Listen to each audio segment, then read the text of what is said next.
Pow pow, ladies and gentlemen, it's time for Weekend Wage. Okay? Alright? Everything is in order here, and we are about to get into a very exciting match.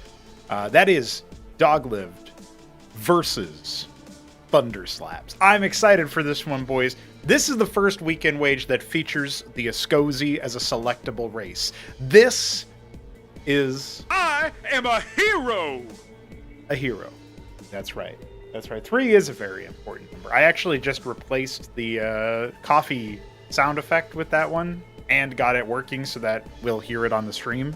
So I guess stay tuned for that. But it's pretty good. It's good to have Artosis with us. You know how it is. But yeah, just waiting on Dogliv's map pick. And our other matches are going to be underway here in a moment. But you know how it is. We always like to show you guys the bracket. So we're going to go ahead and do that now. And... oops, that's the Discord window. Let's go to here.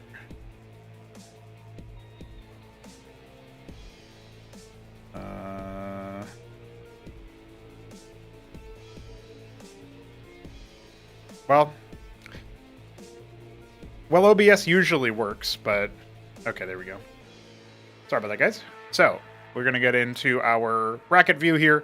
As you can see, we have the opening matches dialed in. There are no hit 'em up, no Neblime. They had to bow out due to some scheduling conflicts, essentially. Those would have been really cool names to add into the bracket. Instead, we did end up getting Aoud and Hamster at the last second to replace them. So, as far as replacements go, that's probably a pretty worthy replacement. I think like Hamster's better than Neblime. Aoud not as good as Hit 'em Up. Perhaps Aoud specifically playing Protoss. I think not as good as Hit 'em Up, but it gave him some trouble in the previous round. And Hit 'em Up would have been playing random, so he would have also had to remember Ascozi versus Protoss, which apparently is a difficult matchup later on in the game. Anyway. We're going to be zeroing in on this Doglived Thunderslaps matchup, but as we speak, Alexander, our other Ascozi player, is going to be duking it out against George. Remember, this is a lower bracket here, so no matter what happens here, these two players will continue on in the lower bracket. Maybe we'll be able to check in with them. That's a match that I would have loved to cast, but this one is just too juicy, so I'll have to go back and cast this one later. We also have Hamster taking on Vilius. Obviously, very, very Titanic underdog for Vilius to try to deal with there. Is a tough situation for the guy, but he will be playing TVZ, which he's actually it's probably his best matchup.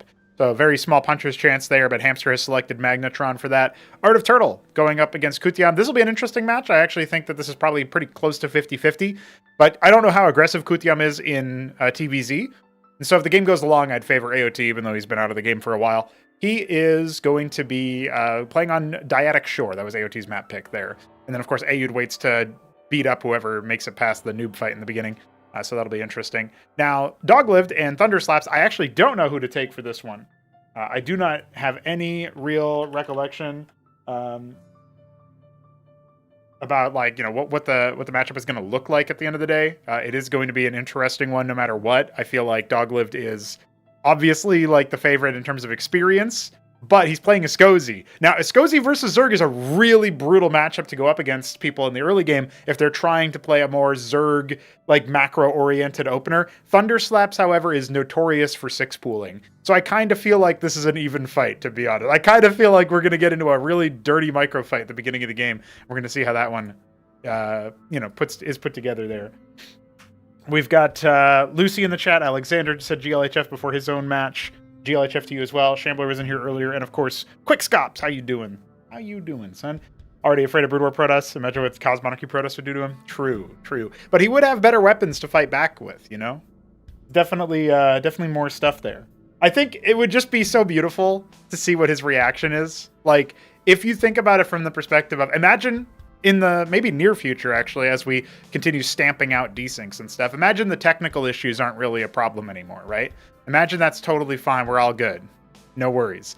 And like it's just down to like, is the game good enough on a fundamental level to retain his interest? But just imagine his chat responding to the shit that's on his screen, and like him also learning and like rage. I can see the rage already. It'll be beautiful if and when it happens. I feel like it's only a matter of time, but you know, I don't take anything for granted, and I'm grateful for any and all support from the established veteran community. And so big shout outs to them. But I would tune into that stream. I would tune into that stream. We've got Zerg here.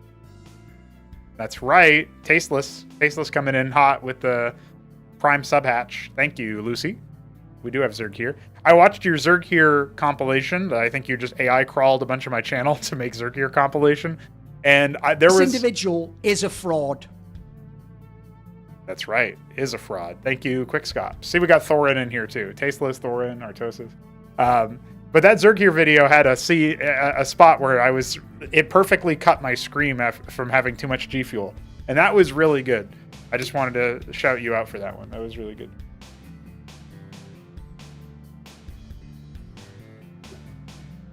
So, that is that. All right, I have time to get the overlay ready to go because it looks like we are waiting on Doglived.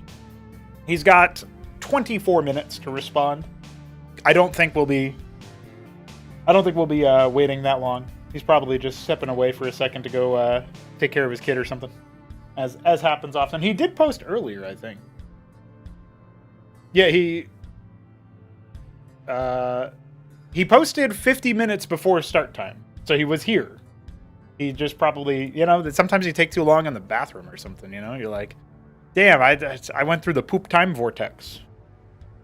2 more subs for a hype train. Holy shit. Twitch subbing. Actually, Twitch just sent me a payout recently, so I keep forgetting that they send me money. But I usually get money after it crosses like $75 or whatever. You can start that train up, you know, get a little bit closer to it. We are also raising money for the Hit 'em Up hash, which is on the 20th of January, at least here in America. I know we got an Aussie in the chat. So I'll just say in 3 days' time, thereabouts, we will be live with that game, with that particular tournament. It's a newbie tournament. Actually, Quickscops, if you can make it to any of those time slots, that would be pretty baller. One of them is 1 hour before now, and the other one is 3 hours or 2 hours from now. So I guess you'd have to wake up kind of early probably to make it happen, or stay up kind of late, whichever is doable. But it's also like on a Wednesday morning for you, I think. So fucking, I don't know, dude. I don't know if that works. But you can come up with that on your own time if you like. But definitely a good spot for, you know, there's a lot of class 4s, a lot of class 3s. Some players who probably shouldn't be allowed to sign up because they're actually better, but we don't know that yet, and so we can't say for sure.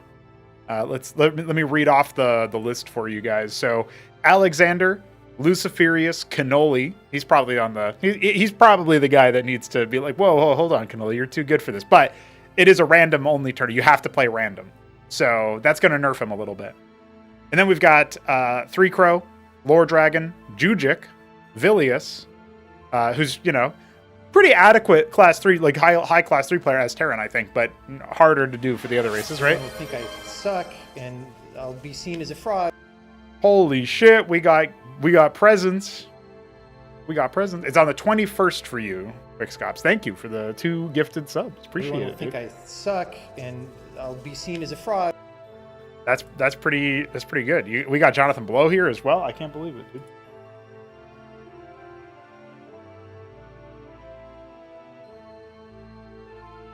Just like that, we got the hype train started. The man. Gave it to Mixu, gave it to Synekia. Yeah, about that. Because it's like 5 a.m. now for you, so yeah, 2 hours from now. Yeah, that was pretty cool. I'll ping you in the thread on Discord.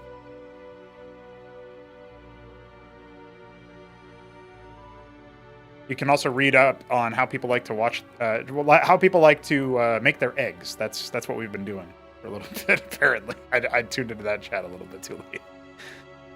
Jimmy Wilden saying that you can't enjoy scrambled eggs, though. That's outrageous. That's like my favorite kind of egg. Okay.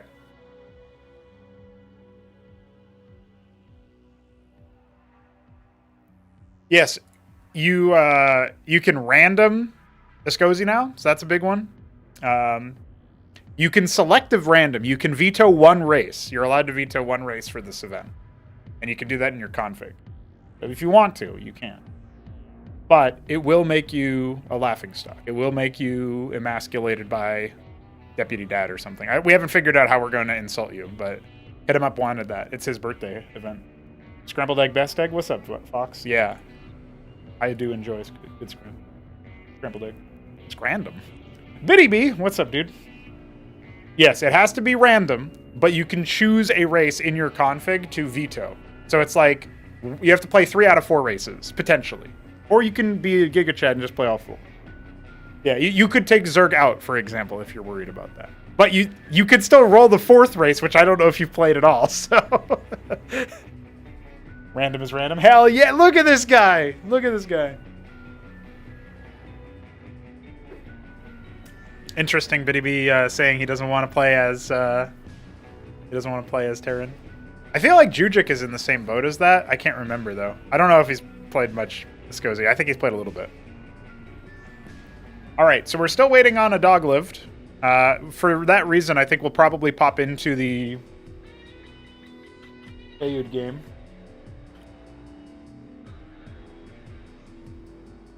Unless it's already begun. It was 3 minutes ago. But the Ayud game is ready to go, and we're trying to rock out here with a match. So time to learn proxy racks as you're gonna Skozy. Hell yeah. Hell to the yeah. Shambler style have only. I dig it.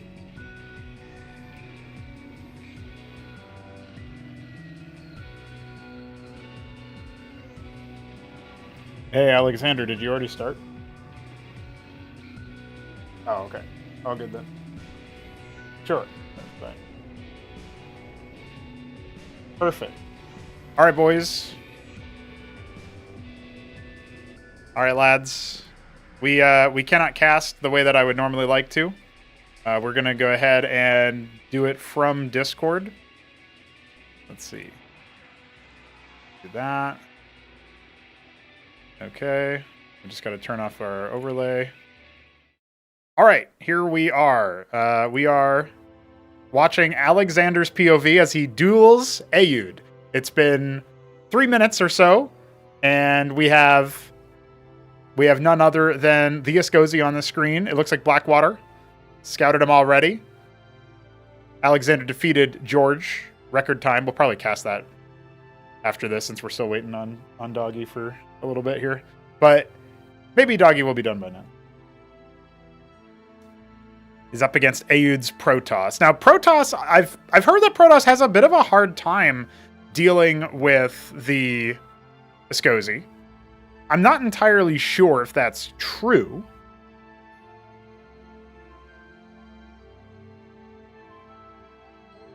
Like, I don't know what the Protoss matchup would be difficult with, but we'll have to see. Looks like a Zealot's already been sighted. The new Zealot model, courtesy of Solstice, is going to be on your screen soon. We do need some new Skozy models from Solstice as well. Looking forward to that, because, well, they're a bit of a hodgepodge right now. Doesn't look like he... Okay, he's right there at the choke point. We're going to see whether or not the mech army here...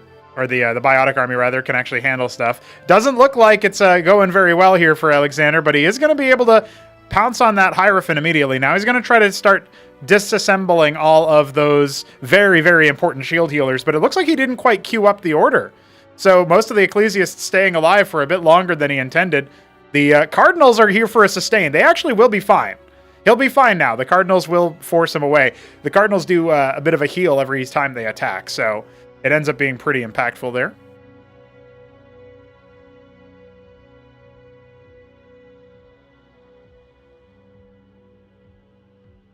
One of the things that I'm expecting as the missionaries keep pumping out is at some point we're going to need to see more tech from our Skozy player. He might be thinking about an expansion instead. No, he is thinking about the tech. Okay, so he's gone ahead and popped the gauntlet down. This is going to give him access to Vickers. This is something that he believes very strongly in, and I could see why. I think until you get like Architect Tear or... Maybe a lot of positrons would be enough to chew through the other stuff, but he might be able to use the Vickers to just sort of attack. I still think he needs some objects, though, and that's what he's going to want to function for. We'll see if that ends up going the way of the Escozi or not. And now he's going to gear up for an expansion by the looks of his moves. So let's see what happens, because we're up to 4 radix in a moment here. There it is. And now he can go ahead and add it in. He looks like he's getting into a bit of a groove there. No camera hockeys yet. Alexander hasn't discovered that. But hey, man, if he keeps going, if he gets into that move, he keeps on going, I feel like he could prove to himself that he's not a class 4 for much longer. You know what I'm saying? He's going to go ahead and rally new workers down to that natural, I believe. Or maybe no, I was just actually seeing the radix POV there. By the way, behind this, Aoud going to be going for, we saw a couple gateways there in his base. I'm guessing he's already got his Nexus up. He will be teching into some kind of heavier ranged on the ground unit. We do have to watch out for an Envoy, though. That's something that Aoud hasn't really played around too much with, but it would make sense to experiment a little bit versus a lower ranked player. Oh shit, the Night Fox has changed his username. All right, going for a Cypher right after that. Interesting choice, because that does make it so that it's a little bit harder for him to afford his Vickers immediately. So he goes ahead and sets that up. He obviously has his Pilgrim with him. You know, sometimes it's good to have that. Looks like he's just checking to see what his health is at for those Cardinals. Everyone will think I suck. And Whoa! I'll be seen as a fraud. Look at that. Gift sub, just in time for the big fight. Now, we do have a bunch of Zealots here, and it looks like the choice was Rogue Gallery, of all things. So this is actually going to be pretty hard for the Vickers to fight. This is something where you would want Intendants or some other sort of heavier crowd control. The Vickers help out a little bit, but Alexander's already calling it. He knows he's been rushed down, and that, ladies and gentlemen, is a very quick game. Alexander did say it's going to be over quick. Poor guy. He has been swapped.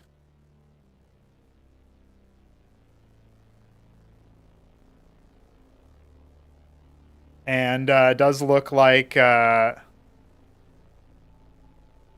we also have a couple of responses here from the homies. So I'll go ahead and read through that. But it does look like we're all done on that Alexander match. Aoud will move on. Not really a huge surprise. That is the expectation, but we got to see some Escozi action at the very least. So I can't be too upset. 6 Radix, then 1 Proselyte Missionary ended up getting wrong spot. Oh, the Scout. The Scout, dude. The 4-spawn map. Hitting him in the back. All right, well, unfortunately, right about now, we are going to be defaulting Thunder Slaps over Dogliv. Dogliv saying he probably can't make it anymore. So he's gonna bow out from his opening match at the very least. And we're still waiting on that resolution between Hamster and... Let's see... Hamster and Vilius. It doesn't actually look like there was any result on that yet. Yeah, Hamster just said that he's going to pick Magnetron. That was it. All right, so that means that we're going to get into our next lobby here. And rather than Dogliv versus Thunderslaps, which I wasn't really looking forward to, we will have Thunderslaps move on to face the winner of Hamster Vilius, most likely Hamster. That'll be a cool ZVZ to cast at some point. But until then, we're going to be looking at Aoud versus Art of Turtle.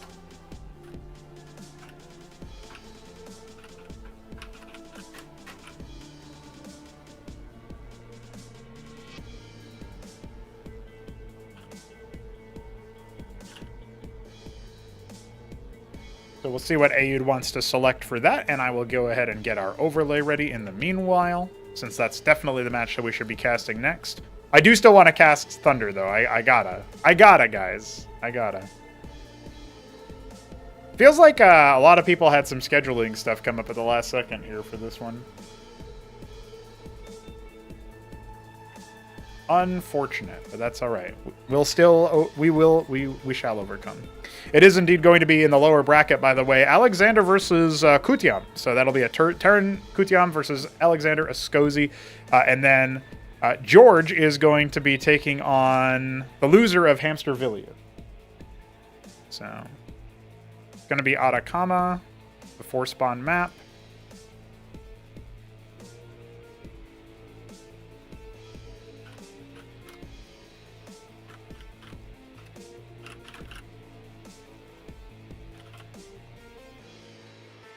Just adminning the other stuff, making sure everything's good to go. Yeah, Doggo could not make it to his match. It wasn't so much a concede to Thunderslap as it was just that's how it happened. You know, unfortunate for the guy. Unfortunate for the guy. Now, let's get to it. I think. Yeah. All right. Kutiam selecting Near Impact against the Escozy Menace of Alexander. I wonder how that match went against George. I'm guessing it was a pretty quick one. That's what it seems like. All right, we're going to Atacama. We have ourselves a Protoss on the one side, Zerg on the other.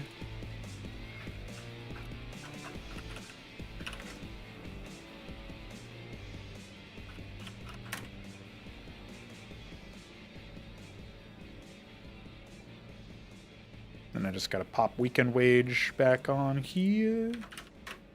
We will be good to go.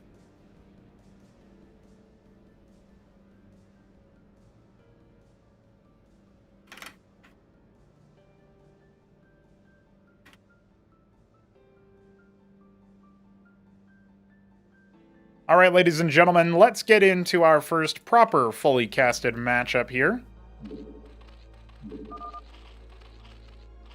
Looks like we have some CPUs being assigned even in ranked. We'll have to clear that up. I'll message Jesse about that in a moment.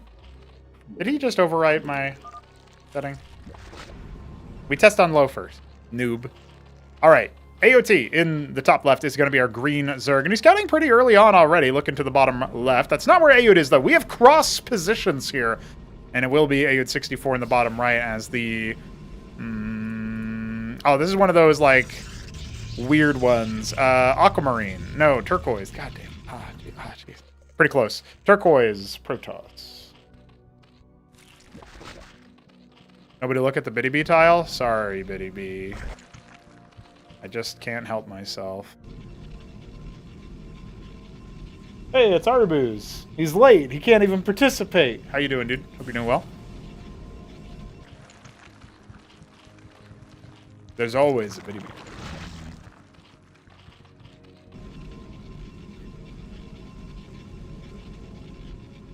So with the way that I see AOT going with this one, he's going pool, Kagrant, well, Kagrant pool, Larvosk, right? Fairly standard opener here, 4-hour Zerg.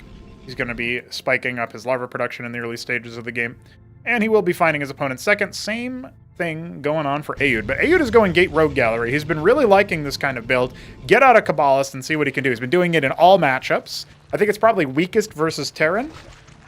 Arguably strongest versus Zerg or Protoss, depending on how much work you actually get done. I think versus Escozy once they adjust to the new new mechanics that they've got. I think it'll be pretty weak versus them as well, but not as... I think Terran is just hardest to make Kabbalist play work because you have so little opportunity to actually kill their workers. Doesn't even one shot.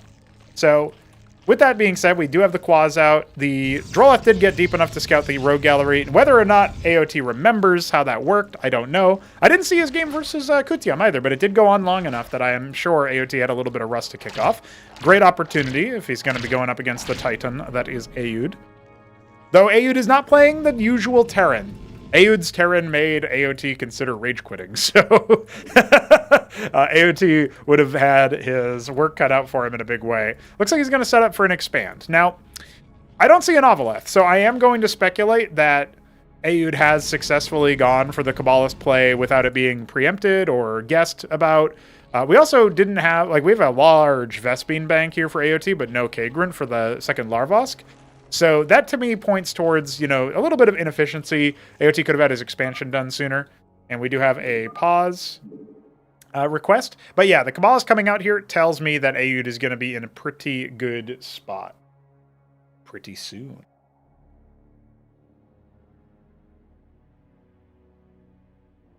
And it looks like Hamster has defeated Vilius, but it took a while, allegedly.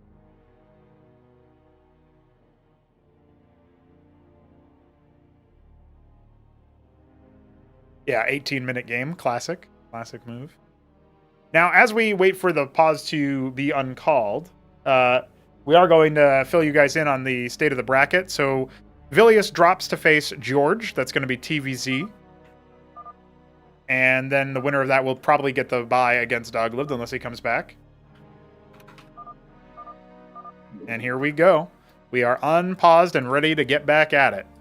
So, with all that said, an Avaleth is on the way for AOT. He is apparently going to be aware of the Kabbalist timing, or he just wants to drop one thing or the other. It's going to be pretty close to completion by the time the Kabbalist gets through the front. I don't know if he can fit through here, unless there's like pathable terrain on the bottom or something else, but this might actually be a wall. Wait. Oh, he can. He sneaks by just barely, and AOT didn't quite see it, but now he should be very well aware with the Avaleth detecting it. He still hasn't responded, though. He has not paid attention to that. It snuck under him, right under his nose, and his Avaleth needs to hurry back there. 2 workers, probably going to be a third here in a second. There it is. And honestly, at this point, you could go for more, but will he do so? Nothing to pressure the front yet, but you can see it's coming across the minimap. We've got the single Legionnaire, a couple Ecclesiasts, a Vagrant, and a Hierophant. Good moves here so far. That's going to be 4 worker kills, 5 worker kills before the end of it. Excellent work there for Aoud. Oh, wow. AOT canceled his hatch as a response to this play and has decided to go heavier into the defensive moves. He's drolling, though. He's drolling, and he still got a huge Vespine bank. So as his Avaleth comes in here and sees that, well, I am under a lot of pressure, I think Aoud is very close to just finishing this one up very quickly. Do we have any other Kabbalists? With the death of that Avaleth, you got to watch out for that, but no further cloaked units are coming. However, AOT has less units than his opponent in terms of the military. He has definitely made some mistakes. At the very least, he can maybe pick apart that Legionnaire, but no, he knows his day is over. His moment is numbered. GG. Some brutally fast games to kick off Weekend Wage. No hope there for Sir AOT, and that means we can move right on to Hamster versus Thunderslaps.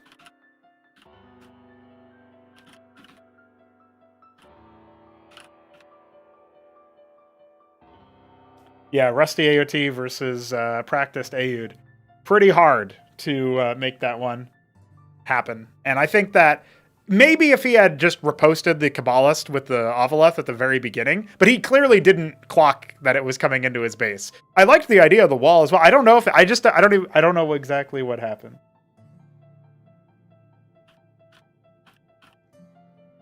I'm not quite sure how that worked out. I am a hero!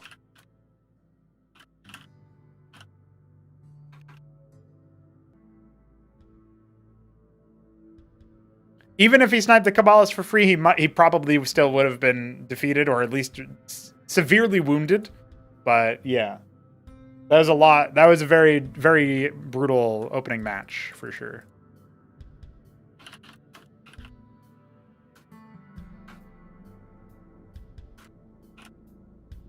Okay, we're going to go to Crisis Vector for our next matchup. It's something that Hamster has selected, so I have hosted.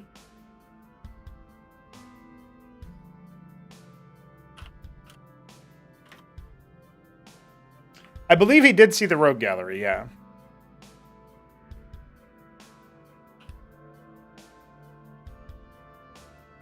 I'll go ahead and get my overlay ready to go.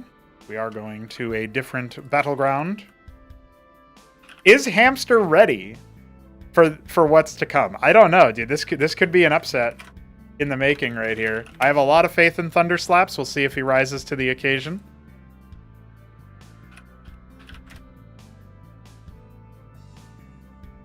And whoever sets up a match versus Aoud is going to have some nice depth because we are going to be going into a best of 3 in the upper final, which is up next.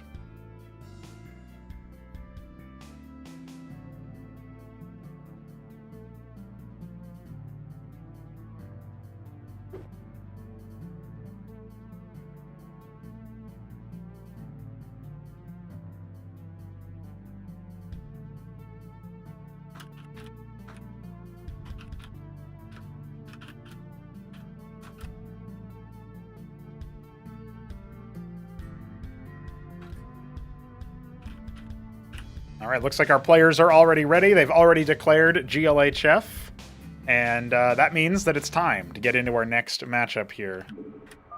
We will see how Thunderslaps fares against Hamster. He's already not making a Droleth. Thunderslaps, you dog. You're going straight for it. This is the 6-pool. Now, what is Hamster going to do? Is he going to build up his anti-6-pool build? I feel like he's going Kagrant Pool Larvosk, which is not going to be up in time. There it is, baby. There it is. All right, Hamster in the bottom right seems to be our Periwinkle, deep Periwinkle, in fact. Zerg, he is going to be going for a Hydrith opener. This is bad. All right, boys, let's see it. Thunderslaps in the top left, however, is going to be our... Oh, man, I can't remember this color. It's like a food color or something. It's not salmon. It's not tomato. It's not... Is it Beastra Brown? Neon Carrot. Well, I was right about that. It was food related, but it was a really hard one to remember. Right about now, boys. Right about now, we have... We do have the Den first versus the 6-pool. And the Den will finish and give him access to Iziricors. We already have a Droll Scout. A Droll Scout with the Quaz and not Zeth. Hold on. This is a variation I haven't seen before. The Quaz will take longer to move across the map, but they will struggle a lot against Iziricors. But it's not Iziricors. It's Hydras. And this will be a Larvosk. I think this is actually really good for Thunder, but his micro needs to be on point. He's going to be up against 3 Hydras. They can range down the Droleth that's trying to establish a Kagrant. And so this is already bad. So he needs to keep this alive if he can, and I don't think that he can. So that's already a bit of a problem. He wanted to make a proxy Kagrant with that. Now, it might have made Hamster think, you know, oh, everything is fine. And immediately Thunder, crafty as he is going to max up his Quaz, and this is a lot of Quaz to deal with. One Hydra going down, another one critically wounded. Hamster has no further military constructing. He does not cancel the Larvosk. He loses another Hydralisk. So it turns out you didn't even need that. Oh, Thunder! The slap across the jaw. I think Hamster's cooked, boys. I think that's a wrap. Go after the workers. That Hydra is toast, and he's spawn camping. The rest of them goes after the workers. He needs to not get drolled on. He needs to not get drolled on. Oh, where's his focus fire? Where's his micro at? Most of his Quaz not doing anything. Finally, he turns onto that Hydra, but it's still 7 health. Okay, it comes down. More reinforcements coming in. Picks off the last of the Hydras. Well, we got 1 more still going and 2 more about to hatch. Well, actually, only 1 about to hatch. Yeah, just put on damage that you can. Oh, he's right on top of the Drolls. He's right on top of the Drolls. He's got more coming. He's got more coming. I think this is going to be a recipe for the upset. The 2 Quaz surge forward to try to chase down the Hydra. That turned into a circuit that's going to try to cut off reinforcements. We got the Rilla Core after it. No Drolls have been made for Thunderslaps. He's still on 5 workers. He loses 1 Quaz on the way in. Oh, it's down. He loses both of those Quaz. He's just drip feeding them in as he can, but he's got Zets coming next. Pops that one. Now surge forward, using that Rilla Core's death to try to push a little bit closer, but he gets cut down at the start. Clotheslined by the circuit. He's trying to find a ray to get a little bit more damage against his opponent. He dives in. He dives in under the Hydra, and Hamster doesn't micro in time. That's worth it, honestly, because you think about the reinforcements that he's got cooking. He's going to have a lot of Quaz and a lot of Zets. He will go for 1 more attack.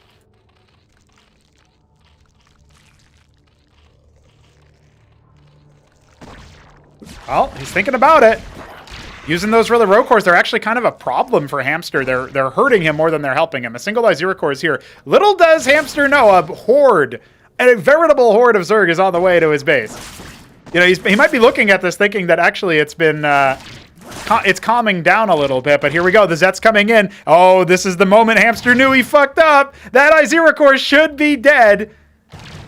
He's trying to get the surround on it. Oh, just barely managed to wiggle out. 11 points of health. He can dive onto the circuit, or he can go for the kill onto the worker line. You can see him trying to dive onto the Larvosk instead. He needs to kill that Iziracore. Ooh, that was very expensive there for Thunder. He has more units coming in, but he has taken his foot off the gas pedal here. Lost a lot of his kill threat. 3 Iziracores coming in. It looks like Hamster has been saved, and he's drolled up behind this attack. So, all right, Thunder gave it a good go. He had a couple of opportunities here, but he is very behind economically, and he is showing no signs of changing his fate.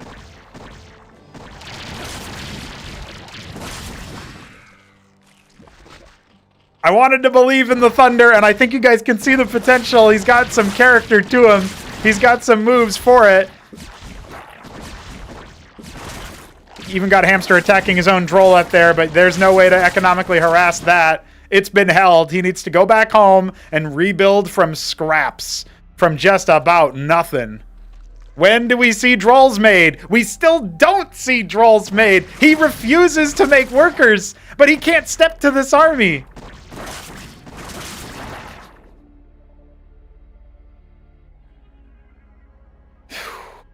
I think that Circuit honestly saved his bacon. Without that Circuit, Hamster would have been bowled over for sure. That was such a close fight. And now he's reduced to going all the way back to his natural and seeing if he can lay some kind of sick burrow trap. Problem is, I think the Iziricors kill him anyway. There we go. There's the committal. He's trying to go after him. The Iziricors holding strong for now. Oh, it might have been a pretty good initial fight. If he can reset this and droll behind it, well, I don't think that's what's happening, boys. He's actually gone down an extra droll to make this. Why did he do that? He thought he needed a circuit to survive emergency or something. That's killing him. Oh, man, that was 20% of his economy right there.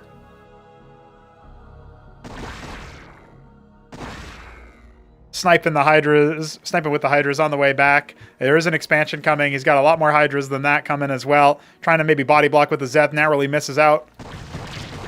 Pretty reasonable ping here for the micro, so it shouldn't be too bad. Shout out Jesse. See, maybe he can use that Hatteros to sort of catapult himself towards the enemy. Now he's going to try to go for it, but the Hydras have reached a critical mass, and it just is not enough. He's got a couple Zeths coming. Feels like it's not going to be good, though. This is not sufficient work for Thunder. He gave it his all. He really gave it. He really tried, but that's the last of his military. GG. And the Master of Chaos holds down the fort. He's still shaking off that electricity. You survived being struck by lightning once, but not twice. Hamster. Woo-hoo-hoo, that was a close one. Very GG. Very GG.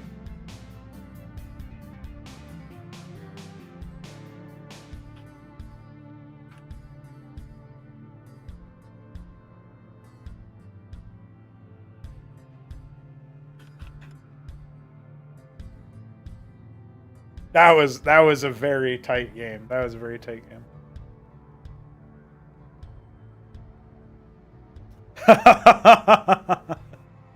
Well, Fox, Hamster hasn't been playing against Thunderslaps. Hamster didn't even know Thunderslaps, dude. That was wild. That was wild. Yeah, the slap almost came through, Sausage. Really well and truly. Yeah, I think if he didn't, the drill was a big mistake. I think walking into the circus with many quads, I think he must have lost 4 or 5 quads just to that. That was a big mistake. Early on, quads annihilate Hydralisks because you just don't have the resources to compete with the numbers. And the surge forward with Adrenal Frenzy, super good.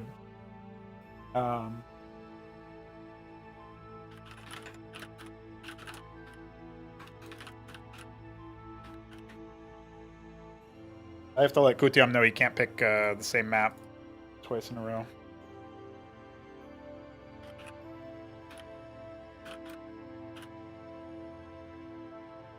Because he was about to do the no good.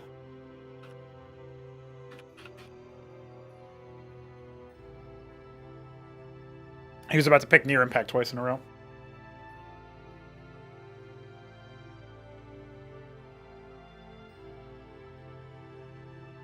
What's going on, Helios? How you doing? Hamster could have easily died if Thunder didn't scrub going to the quads. Yeah.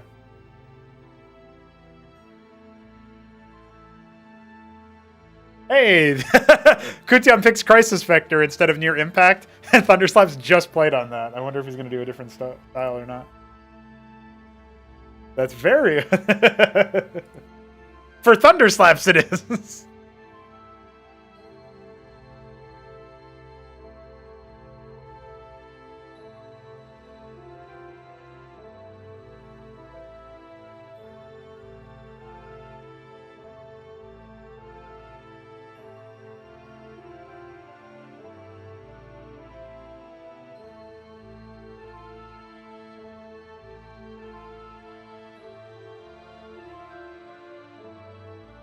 Okay, we go to Battle Spectre for our next map.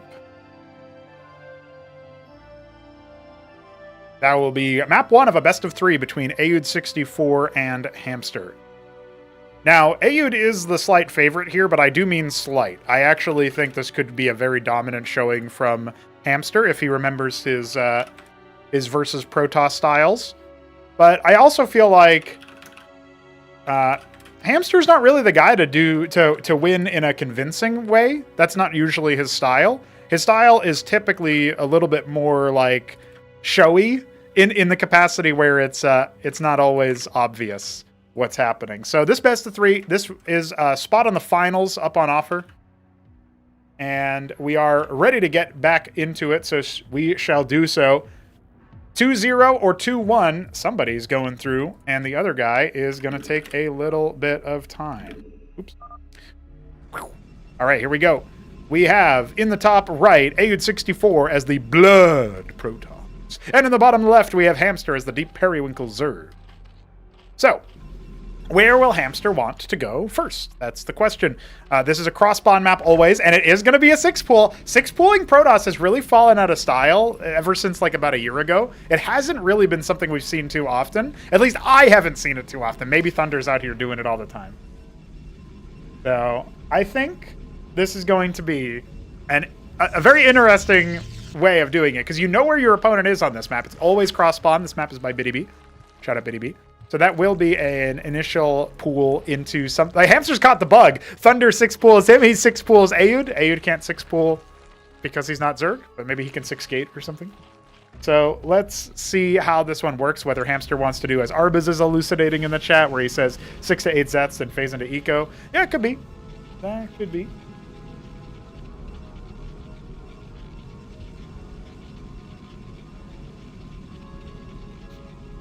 So I will have to see how this one ends up going, because I'm interested in what he wants to do myself. He's going for a lot of Zeths. So there it is, 4 pairs, 8 total. And he will be going for a Larvosk behind it. Almost has enough Vespene for that, just a few more returns. It's diagonal geyser, so it does mine a little bit slower. But just about right time, and the Zeth's already coming. Aoud is scouting this. He's going for his Legionnaire. And this is pretty bog standard for him anyway, but he looks like he will be waiting and making a Warden in the mineral line. Easy to drill on top of if the Zets go for it. And, of course, they can, heckle stuff until it's made, but it's about a 35-second build time. Probably going to be about halfway complete by the time the Zets actually get up there. I don't foresee this going super heavy in terms of damage, but Hamster might be able to surprise us. Yeah, more than halfway complete as the Zets arrive. Workers scramble for a fight, trying to target down that Legionnaire, and Ecclesias is almost complete. Oh, Aoud can't be lackadaisical with his scribes off to the right side. You can see him. There's an attempt. I love stepping between the structures. This is like when Marines in Starcraft 1 are trying to defend versus Zealots or whatever. Very cute. Little decollision sends one of the Zets into the structure of the Nexus and gets blasted, fittingly, by the Warden. Comes back in looking for something, but not really able to do much, and he's hemorrhaged pretty much all of his Zets. He forced out a Warden, a little bit more of a defensive posture, but honestly, all of these units are totally fine for Aoud. He is totally fine to make this happen this way. Does not mind it one bit. Now, we have a second Larvos coming, and that will allow Hamster to make some more workers behind it and sort of catch up in an eco sense. And getting into the Protoss's face and making them play a little bit more conservatively is always a good move. However, the Scout is over here seeing that there's still no expansion, and that is going to be pretty useful information. The Zealot has arrived, and he's going to be sauntering forward. Where did that Legionnaire end up going? Am I crazy? Did he die? Is he hiding? I guess he must have died on my screen, and I just didn't notice in the time. Kabbalist is already here, though. Of course, that was scouted pretty heavily by Hamster, and so that is an Ovoleth on the way. What up, Newt? I see you in the chat. Hope you're doing well, man.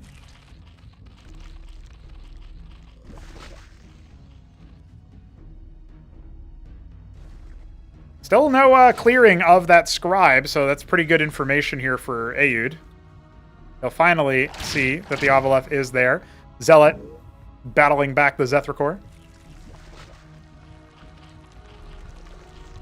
All right. Straight into the Vornath, so clearly Hamster believing. That's a good move there. Yeah, Kabbalah's just testing, seeing what's going on. Wants to go for one pick. He can kind of whittle it down. You can see he's already lost some shields, or lost a little bit of hull there. 12 damage dealt, by the way. to the hull. And now Ayud is going to be setting up for his own expansion. This could be a really good time for Hamster to expand himself, but it looks like he actually wants to save a bunch of minerals up. He's making a lot of Zets. Clearly he wants to make a lot of Vorvs. And that will be pretty mineral demanding, so he will not expand immediately. This could set him up for a really brutal timing, though. And see, his Droleth was over there. He thought about it for a second. Maybe it just spawned from the Larvosk, admittedly. That could have also been what happened, but a lot more Zets where that came from. He's got 3 larvae every 14 seconds. And, whoa, that Kabbalist barely lives enough to tell the tale there. Still waiting on that Nexus. Ayud spending down, queuing up some military when they step forward, but they still don't have enough money. Calcure Lake on 1 base for Hamster. He's already got 3 Vorvs. He can make many more if he wants to. Still no Nexus for Ayud. He's busy on the micro side. This is a really big threat here for him. If he can get the Kabbalist away out of dodge, he might be able to threaten some kind of counter push, but it gets surrounded and eaten up immediately. One of the Vagrants is very low on, it's already, in its death phase, so that'll be brought down very quickly.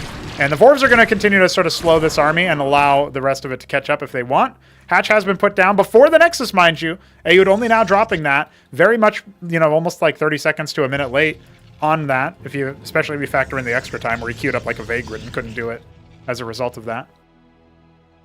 This is looking pretty rough. Pretty rough. We'll have to wait and see how Ayud wants to handle it. Managed to get home with 2 Vagrants and an Ecclesiast, so that's not too bad. Adding more rogue galleries. He knows he needs a little bit more oomph. Charlatan will be coming soon.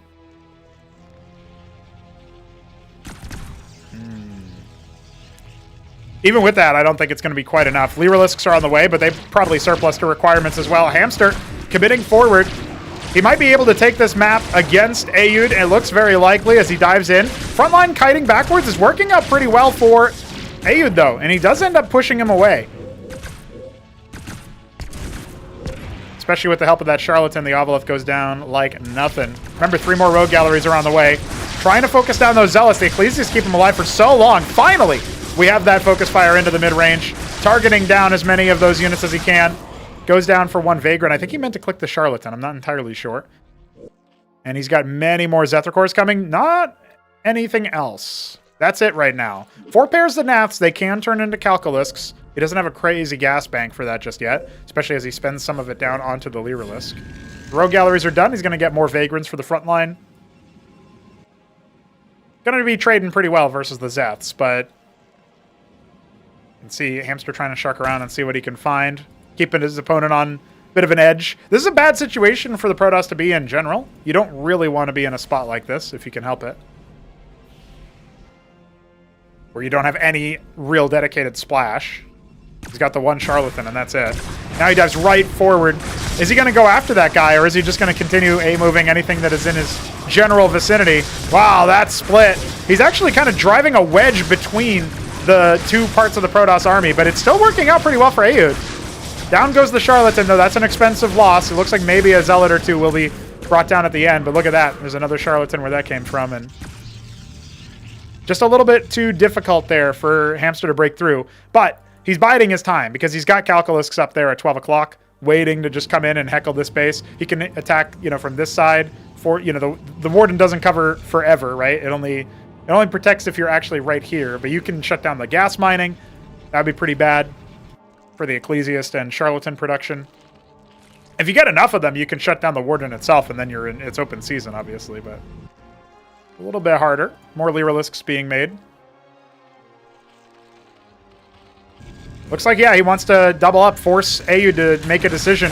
Do you protect your front gate, or do you protect your workers that are being wrecked right now inside the mineral line? Looks like he's choosing to stand his ground down here, knowing that this is a really important fight. This is a really important place, but that Calculisk raid was very successful, clearing several workers, giving Hamster the decided advantage in the economy, which wasn't exactly an open and shut case before, because Hamster had made a lot of military units, but now it's without question. 9 workers to the better, even after the latest round of production from Ayud. A couple more rotations like that, if Hamster just wants to keep piecing them up like that. There is still no tech development from our Protoss.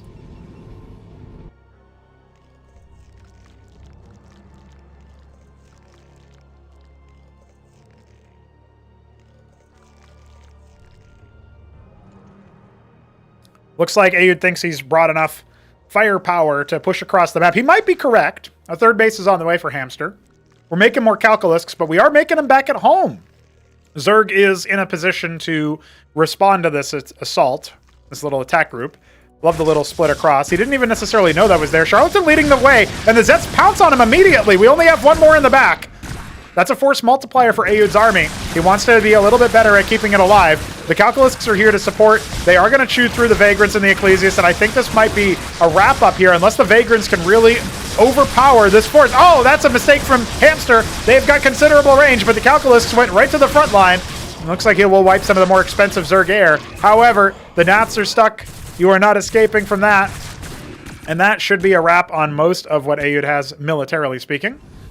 He has rebuilt some workers, however, and Hamster does have that third base starting over at the 9 o'clock position. I did sort of critique Ayud for not doing any tech development, with the triple rogue gallery being a heavy committal into the tier 2, but no Ardent Authority, no dedicated splash damage, really. But he is starting on that himself now, and up until just this moment, Hamster has not tech developed himself either. He's just on that Apex Pool node in the Calcure Lake, and he will be going for the Shroud after. If he can get some Zorius out, he can definitely thin the herd. Make it a lot easier for his pool-based army to find a lot of power, combining the Vorva Core with the Rilla Rogue Core armor rends. Of course, the attack speed slow from the Rilla Rogue Core explosions as well. He's got a huge army. Let's be real, 73 military units at this point. Very thematic for Zerg. More are coming as well. Now, can the Protoss defensive position last? He's got pretty poor surface area for Hamster to try to engage upon on this Matrix, if they can even break through all of the units. The Bulwark here as well, restoring shields every 2 seconds. Pretty significant. A single bar guest here for armor pen, but not going to be required in the initial foray. We do have some Drolls being established on gas mining. A Scribe trying to battle back the enemy. Bold. Looks like 2 Nats have been forgotten about towards the 12 o'clock. And a Clarion is the first order of business here for Ayud. He wants to keep his shields intact no matter what.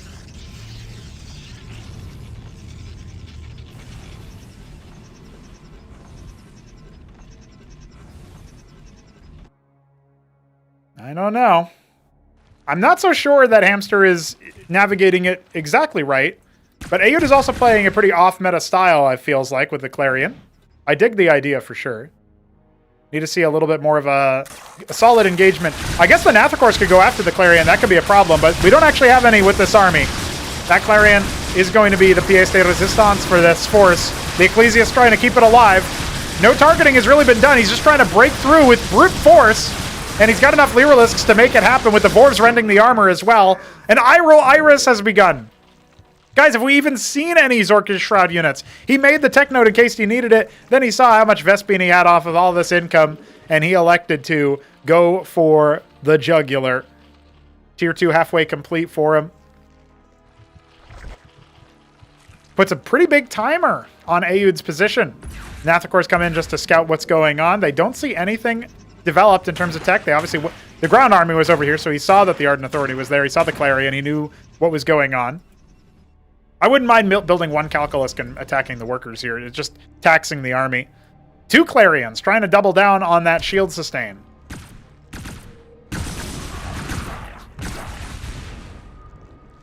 Still nothing from the Shroud, despite building it. No Lakis, no Zorkis, no Zorius, rather. But the Iroh is done. What does Hammy want? He hasn't even really looked at his base. Spire. That's it. We're going to see a lot of Mutalisks, or maybe some Protathalors. Looks like a third base trying to be set up for Ayud. Still navigating it. Still the little engine that could.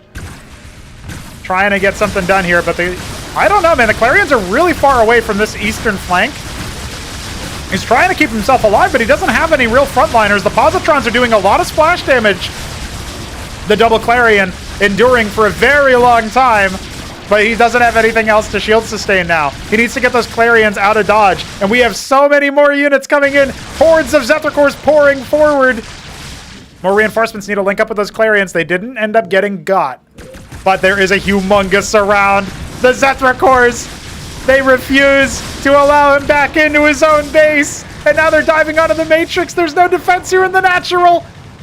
7 pairs of Mutalisks are on the way, but I think they're surplus to requirements here.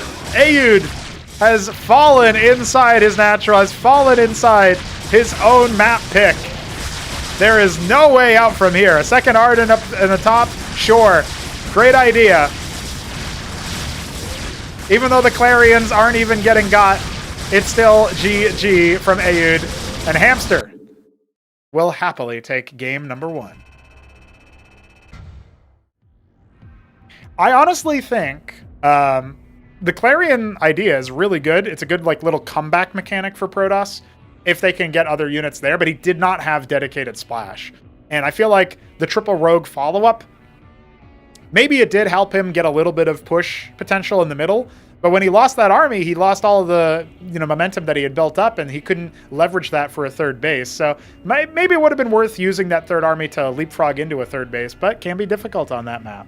So let's see what we get from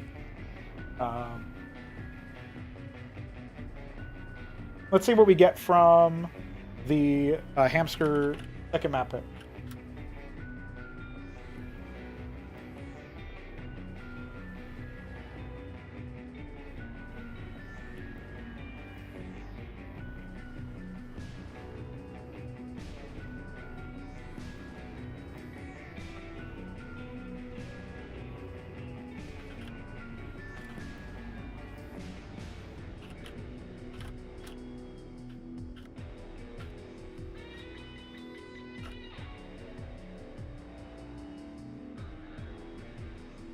Okay, it will be Frosted Forest up next.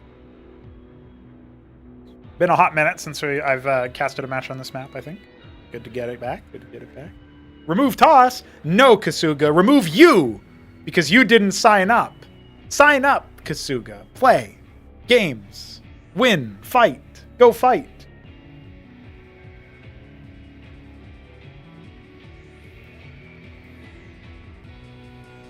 I can't believe Kasuga would do this.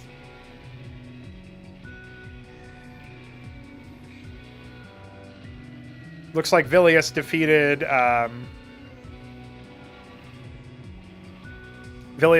George, so he's up against AOT now, skipping ahead of Doglived due to wife duty. Our best Escozy player in this tournament couldn't show up. Unbelievable.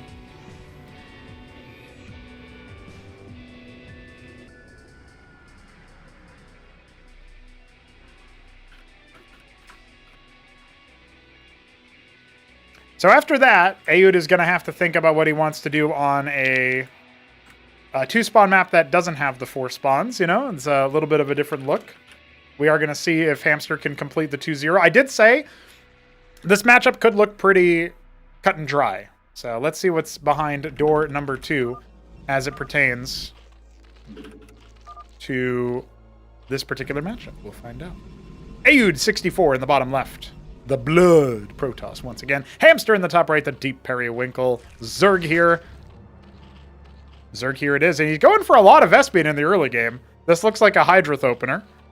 I know a Hamster build when I see one. There it is. And he will keep one Droleth on gas to harvest resources for Hydras. So it won't be an I0 core start. Which I guess is probably sensible versus a Protoss. I think the Lattice opener loses to this, but it might have more play than I'm giving it credit for. He's going to scout it. He can go into idols or just go into a gateway follow-up or whatever. But I don't know. We'll have to wait and see. Okay. Ladies and gentlemen, we are still raising money for the Hit 'em Up hash and for future competitive endeavors. If you want to support that, streamlabs.com/pronago. Great place to spend your dollar. And I appreciate Quickscops for giving, was that 3 subs today? We had Lucy sub, we had Quickscops sub himself, and then 3 more gifted subs after that. Great guy. What a guy. Appreciate you, dude. All the Twitch donos and stuff go towards similar endeavors to the ordeal of trying to make sure that we have good competitive stuff going on. So I appreciate you guys anyway. I just wanted to say that. Thanks to all the donors on coffee as well. Keep this wagon train a-running. We do have 4 Hydras on the way, and Aoud has elected to go for a Sim and a Manifold. I think he's expecting this to be a Zeracores. The Manifold provides you a limited armor pen, so that's an interesting choice, but I do have a feeling that the Night Fox is right, that Hamster is going to walk across the map with Hydras and win. Now, he's wrong on the number. 3 is an important number, according to Artosis, but in this particular case, it's 4. Well, we're going to see real quick if Aoud can hold this. This might be a very quick one indeed.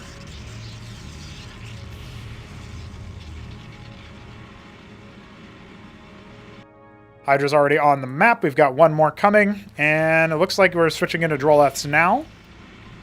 But I really don't think... I think you look at this as Zerg, and you're like, hell yeah, dude. I'm going to kill all of the Sims. He's trying to cycle back so he can get some more. But at this point, well, I guess the micro's been pretty poor, actually, from Hamster. He didn't really bother chasing after the Sims, so... question mark? Question mark, Hamster? Hamster mark?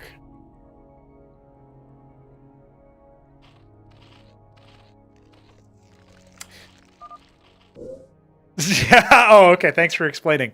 Yeah, so the Manifold did get an HP buff at some point, like in the last month, maybe. Last year. What was that? Nude asks. Yeah, it's Hamster, not my... He looked away from the screen.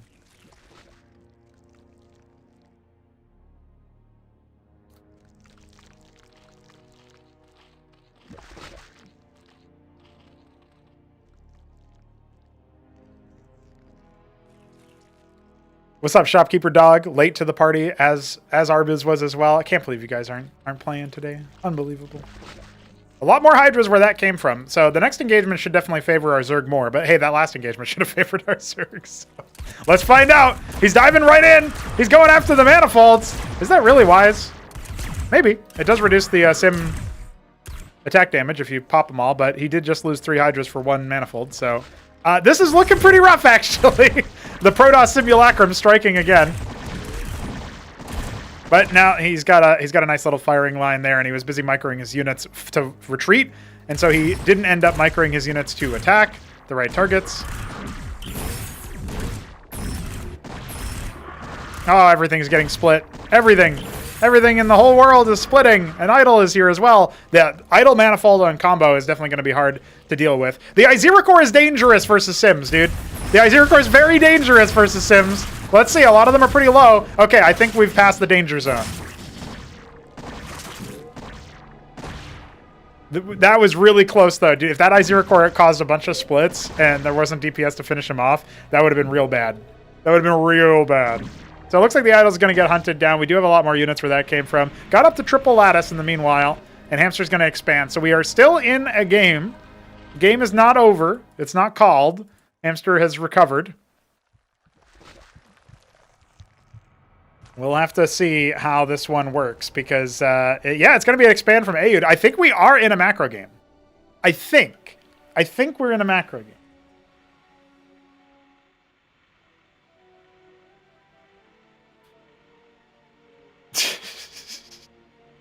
Helios is cracking me up. Yeah, there are some people who, sometimes you get the YouTube comment experts, right? And then they'll be like, Protoss is the weakest race. They have no units that can do anything. And then, stuff like that will happen. Where it's like a pretty tight fight and requires skillful play on both sides. It's okay. It's okay. We don't need to worry about it. It's fine. Fine, lad.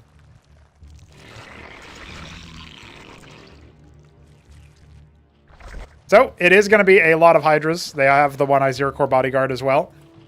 And I think at this point, with the Circuith on the way, that's going to have to be a target from Aoud. But this looks like a pretty good fight for the Protoss. Let's see if he can actually leverage his army. The Manifold count is pretty ridiculous, honestly. He's basically made Manifolds like their combat units. And maybe they are. Hold on. Just punching through all the Hydras. Well, he's going to have to dive back with them. He's only got 4 Hydras in the production tab. Yeah, that's a wrap. Aoud has found the timing to push forward with the Protoss army. And that, my friends, means we go to game 3 because 3 is a very important number.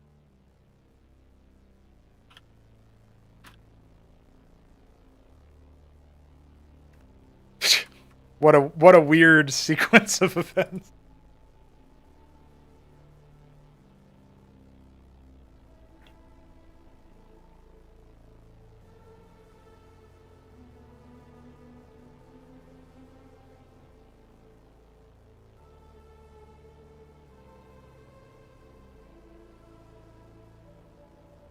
Finally, mass manifolds can hold Hydra, says Hamster. Going back to Atacama here for Sir Aoud.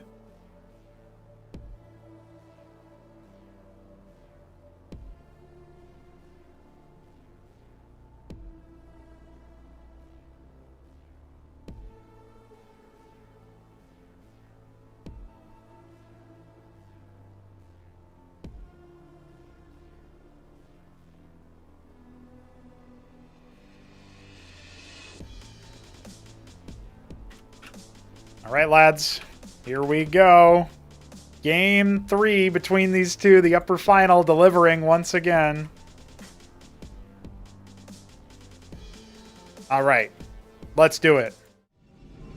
Aoud64 is our blood Protoss once again in the bottom left, and Hamster, he is now the Aquamarine. No, it was turquoise. Goddamn, I keep thinking it's one or the other. Hamster is our turquoise Zerg in the bottom right. So, horizontal spawns here in the bottom half of Atacama, a map by Biddy B. This is a 4-spawn map. We'll see where they decide to scout. And it looks like Hamster's doing a more standard play here at the end. At the very end, he goes to a standard Kagrant expand, Kagrant pool or something like that. Is he actually going to... He could go double, though. He could go a little bit on the greedier side, and I wouldn't necessarily fault him for it. This is a 4-spawn map, and Aoud is scouting the wrong way. So, with that particular idea in mind, I'm curious about what you guys think about this. I feel like when you spawn bottom right, it feels like statistically, there's a vibe, so it can't be statistical. It can't be objective. But I have a statistical thought, a statistical vibe, that bottom right never gets scouted first. Like, if your opponent's bottom left, they scout up. And if your opponent's top right, they scout left. You know what I mean? I don't think they ever go bottom right. Like, almost never do I see somebody scout bottom right from a mirrored spawn. A close spawn or whatever. So, Hamster, anyway, could be... If he was feeling like me there, he could have gone double Larvosk into a pool. Just shades of hit him up here. We will see. We will see. Now, double gateway here for our Aouder, our Protosser. Sometimes he goes under the name Practice Bot. It's a pretty good one. Villy is saying when you spawn top right, you scout bottom right or cross spawn. I haven't seen anybody scout cross spawn in a long time. I don't know, most people who spawn top right seem to scout top left. From all of the casts that I'm remembering right now.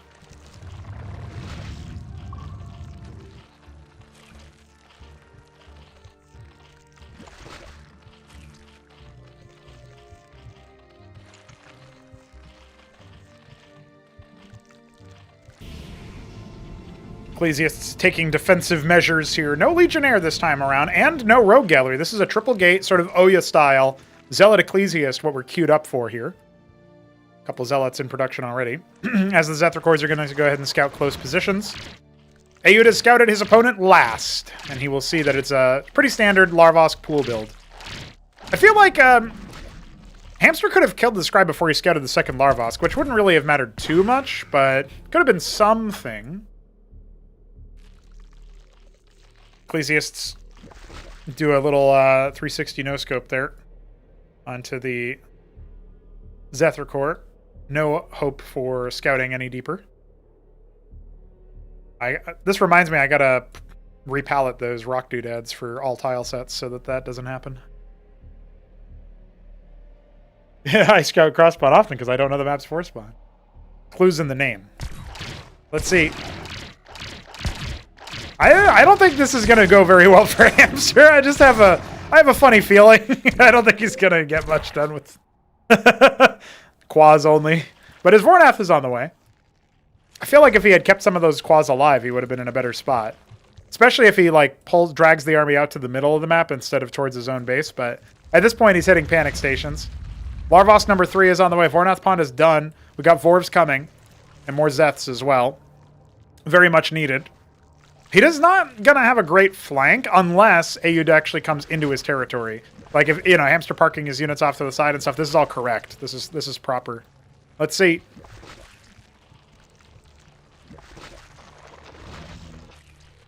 One Zethacor. Just seeing what's going on. A couple Legionnaires are being made right now. As Scribe is holding tight on the Nexus, but on the Natural, but there's no money for a Nexus yet. Hamster wants to see what he can do. I love that Aud is driven back to the more tight choke here. This is going to be way harder for Hamster to break out, but he still wants to try it. I don't know that this is the right move. He will end up breaking a few of the Zealots, but there's so many more. I think Hamster's just made a big bungle of it. He's got a couple of Nathacors behind it. The Ecclesiast count is too high, though, and I think Hamster just made a grave error. He's going to dive the Nathacors onto the Ecclesiast, just try to tie him up with a little bit of DPS there. He's got quads hatching around him. Maybe he can try to peel off some of those X, but I don't think so. The Ecclesiasts are too powerful, and Hamster, he walked right in, hook, line, and sinker to the bait that Aud put. It was great play up until that point with his own concave, but at this point, the Legionnaire follow-up is damn strong. GG. Aud pushes into the grand final, knocking Hamster down to face the winner of Art of Turtle versus Thunderslaps and Kutiam, which I don't think we have decided yet. Oh, looks like Kutiam has actually done it. He's defeated Thunder. So we'll have Art of Turtle versus Kutiam, which they already played earlier, and AOT was able to edge Kutiam out. Let's see what happens in the rematch, which is going to be a best of 3, by the way.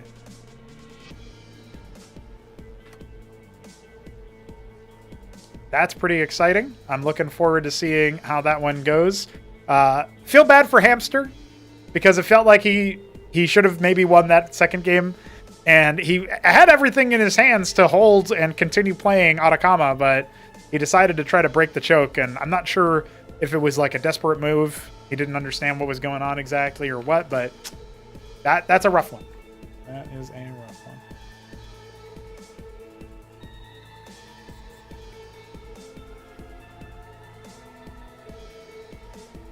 Yeah, the Ecclesiast restores shields around the target that they're attacking.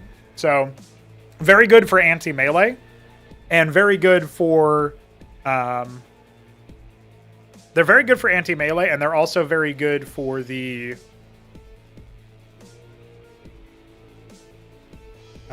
like, supporting your own melee, even if they're on backline. So Zealots they're getting 3 shields back each time. It also really helps with Zealots specifically because the Zealot their shields have more armor than their HP. They have 1 more armor for shields than they do have for HP. So every time an Ecclesiast heals a Zealot that has no shields, the Zealot also gets 1 more armor for at least 1 attack, right? All right, I am hosting for the next round of play here. It is AOT versus Kutiam. And we are going to Punch Drunk.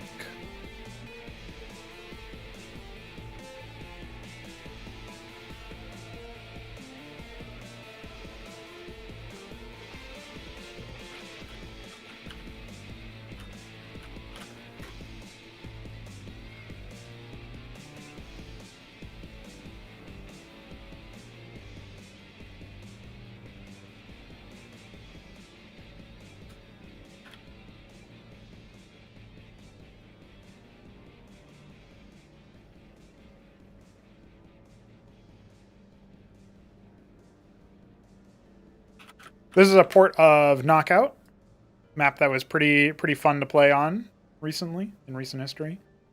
Let's see, we have...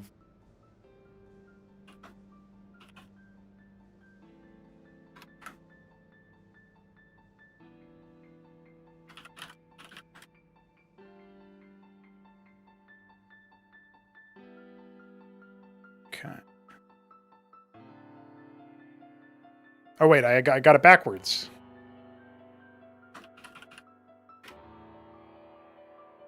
I almost put them in as higher, as Kutiam is the higher seed, which is not the case here. Yeah. Excellent.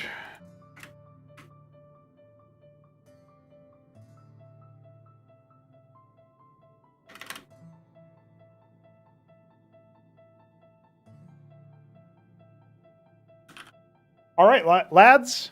I'll go ahead and put you guys onto the view of the lobby. It is time for a quick pee break. So that's what we're going to be doing, but at least you can read AOT's chat or whatever. He can communicate to you all on screen. I'll be right back.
And here we are. We are back.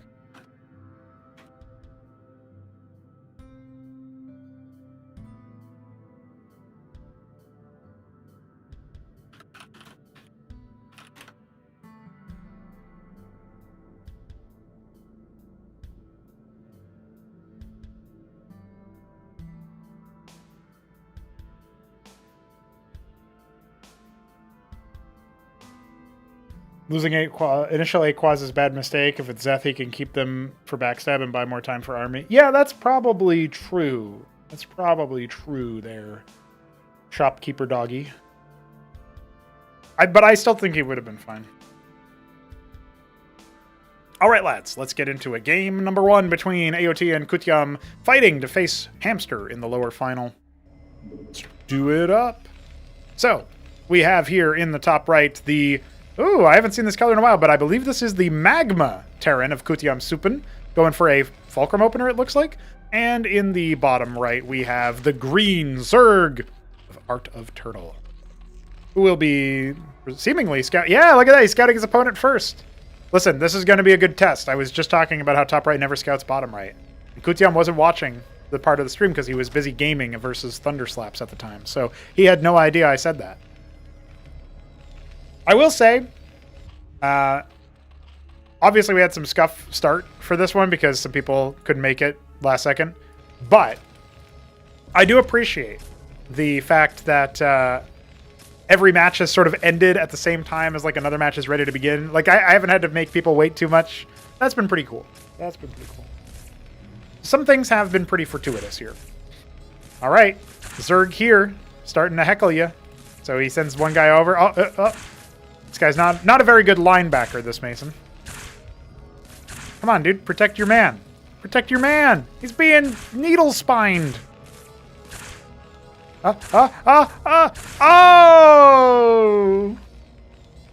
Oh, it's a mess. Oh, dear. Oh, no. Well, it's a Larvosk in a pool. It wasn't a Droll Scout with, like, a really fast, aggressive pool timing. That would have been pretty committed from AOT. But it would have also been really scary. Would have been really scary. So, I'm glad for Kutyam's sake that it isn't that. Looks like AOT will be going aggressive with pool stuff, which is always cool to see. It's always cool to see AOT in here anyway, in general. You know, that he's just a cool guy to have. And I dig it. I dig it. I also like that we have all of our gamer tags here, and then we just have George. George from Romania. I mean, I think Vilius is also, like, pretty close to his name, so it's not like he's the only one, but it's just funny. It is just funny. All right. It's going to be Vultures. I've already laid a couple of mines. And indeed, he scouts top left! He doesn't know! He doesn't do the Villius strat of scouting bottom right from top right. Just points to my theory. Points in my favor. Quasar coming out next, but Zeth's are here first, so there is some room for micro potential out of these vultures. See what Kutiam wants to do and where his rallies even are. Oh, a little bit of a lackadaisical start. Oh, he's actually just going to straight up walk in. No, this is a little bit ballsy from AOT. He will probably lose a worker. Oh, nice little drill there. Popping the slows. Ooh. That mine just barely out of place, out of range. Now, behind this, we do have some Zeths coming in for an attack. I don't think this is going to be too bad, though. Oh, he almost got stunned by his own mine. He is going to need to do some micro. Oh dear. Oh, my. Well, that's not too bad, I guess. This vulture, by the way, is still hanging out. hasn't been tested and hasn't moved.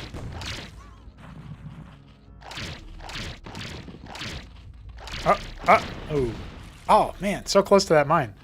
Could have popped and stunned a couple of workers. That's the Newt special. Newt really likes that. Straight into Vornath for AOT.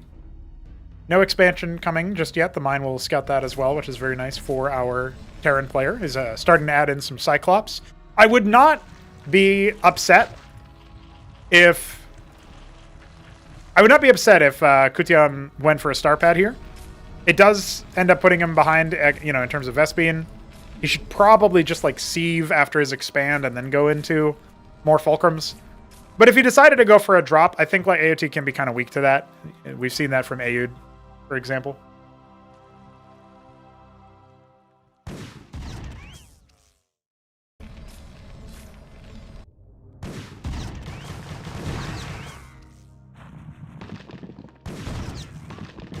I don't know what AOT is doing. Is he just trying to have some fun with him or what? This mine is kind of giving Kutiam some good vision, to be honest. Ministry lifts off, third fulcrum on the way. No star pad yet. A lot of Cyclops are ready to go, though. Ready to rock. I feel like he could move across the map and do a lot of damage. Oh no. Kutiam. That vulture had a whole career ahead of him. As a corpse. Well, the expansion isn't even complete yet, although it is popping in a moment here, and the Calcure Lake is already underway, so we'll see what Art of Turtle wants to do here. Already looking out for the drop. I wonder if that's something AOT did to him in the previous match that they played against each other in. A couple of Nathrakors are pushing forward. Looks like these are going to plan to become Calculusks here at the third base. He's actually going to fly right in and take a lot of shots, almost losing one of the Nats immediately. So that should put him on notice. A Watchdog or two would keep himself safe. Starpad also on the way. Nathakor's coming in to see what's going on. Stun that larva. That larva in particular. Scrapyard is done, so we will see some Matadors out here pretty soon. The Nathakor is killing a vulture. That's always funny to see the Naths just stick onto a unit they can't fight back.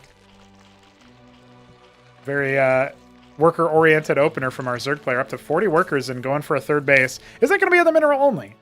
Looks like it.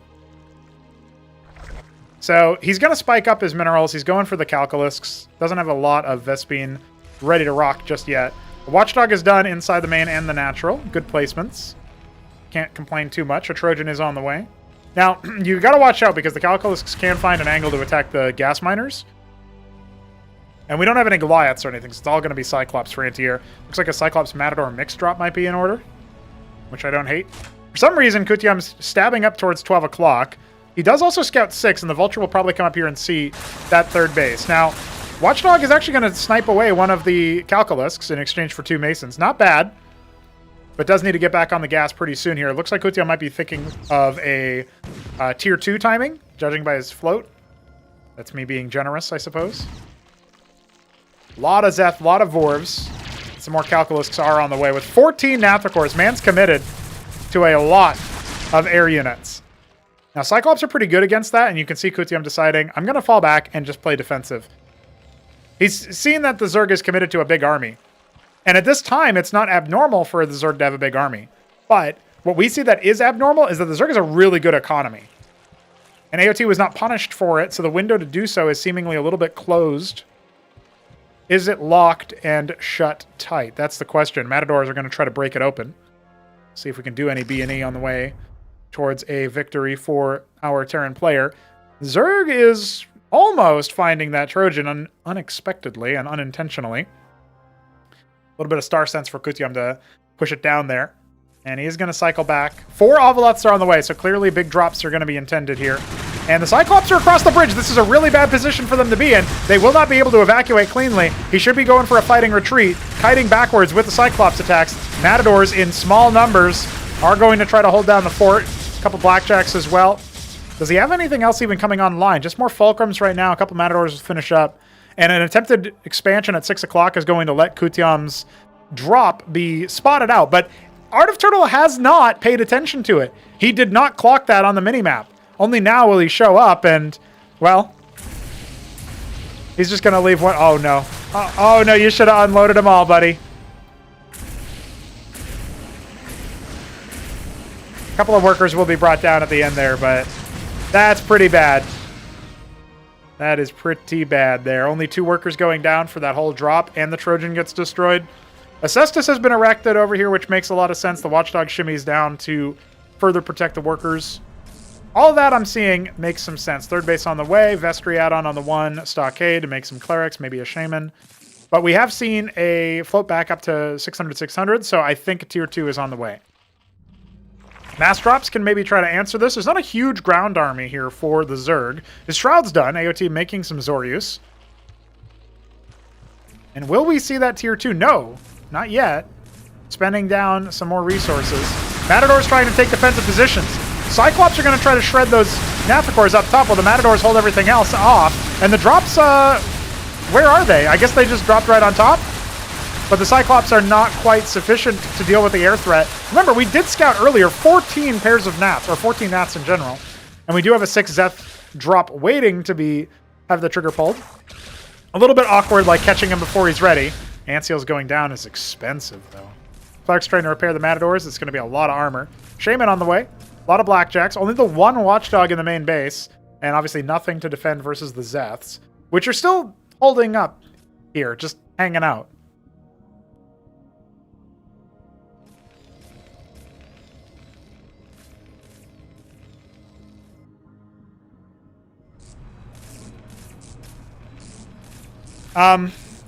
This is a mistake. Kutyam has not realized yet that he's ordered up a scrapyard. He's probably going to have to wait until he sees the almost built frame on it. Is he going to notice now? Does he even see it? Please cancel it, Kutyam. Please, you need a Palladium, not a second scrapyard. Kutyam, no! Oh, no. That's going to be so disappointing. It does not make your scrapyard units train twice as fast, guys. It really ain't it. Tier 2 on the way for AOT as his Elgorg finishes up and he moves forward with a huge arsenal. 6 Seth drop still waiting to go, but there's nothing over here. It's only Blackjacks. And yeah, there it is, the Palladium on the way now. He even made another scrapyard and had to cancel it. Poor guy. 1,500 minerals in the bank for AOT, but he doesn't need them. As his Zorius are descending upon Kutyam's Matadors, shredding the armor. GG is called. And that was a pretty one-sided affair for game number 1 here. Kutyam will have to pick map number 2, and we'll see if we get any deeper than that.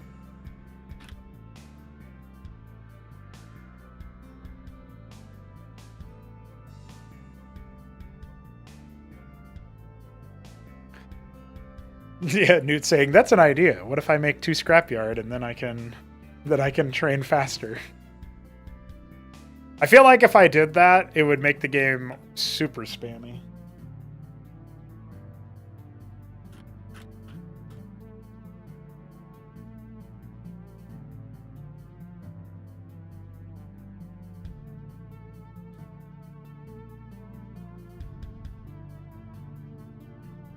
All right, we're going to Near Impact, a comfort map here for Kutyam. Going to be the second matchup here. I'll go ahead and get our overlay ready to go. Remember that the winner of this match faces Hamster in the lower final.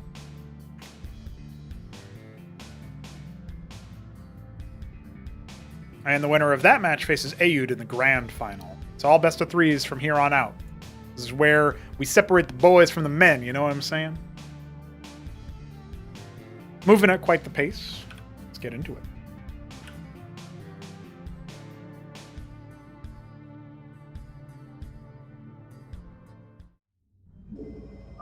We have, in the top left, once again, the Magma Terran of Kutyam, going up against AOT, once again, the Green Zerg, in the bottom right. Kutyam in the top left, as opposed to the top right, because this is a two-spawn map, cross-spawn, cross positions. And AOT is going to 7 pool, I think, unless this is a hatch or something. No, that's a pool. All right, let's see what the 7 pool is like. We've seen 6 pool twice today. At some point, I am going to have to go back and cast these matches, the ones that I missed. I want to see Alexander versus George. I want to see Thunderslaps versus Kutyam. And... oh, I even want to see Vilius versus George, and probably...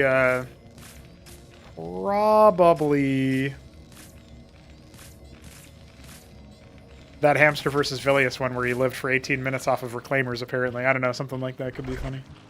But yeah, fourth place is pretty good for Kutyam. You look at the bracket. I mean, he was seeded as 5th.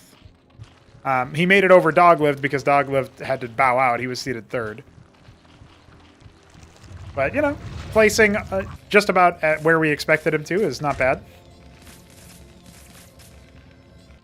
It's good progress. He started off his weekend wage career by losing every game, you know, being down and out, 0-2, 2 best of ones, wham bam, thank you ma'am, see you later.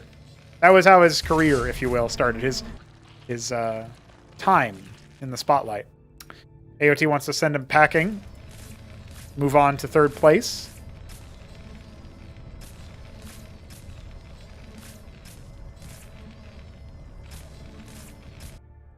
Oh, I'm sure that the game versus AOT was better, Vilius. I mostly just mean I want to give it a cast to see what's going on when it comes to the, you know, see how George is doing skill-wise and like how he's developing and all that. Vulture lays a mine, but the second Fulcrum is going to be denied at the 11th hour here. Still, Vultures should be totally fine versus this. I'll never understand why Terrans so staunchly stick on Fulcrum when they just keep dying to silly stuff. But that's all right. Kutyam losing 3 Masons to those initial Zeths.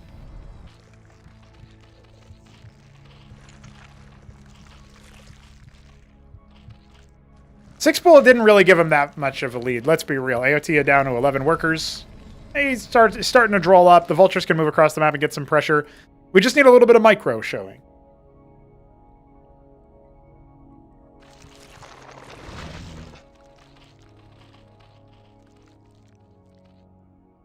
It's got some Cyclops coming behind this. We'll see what Kutyam can do.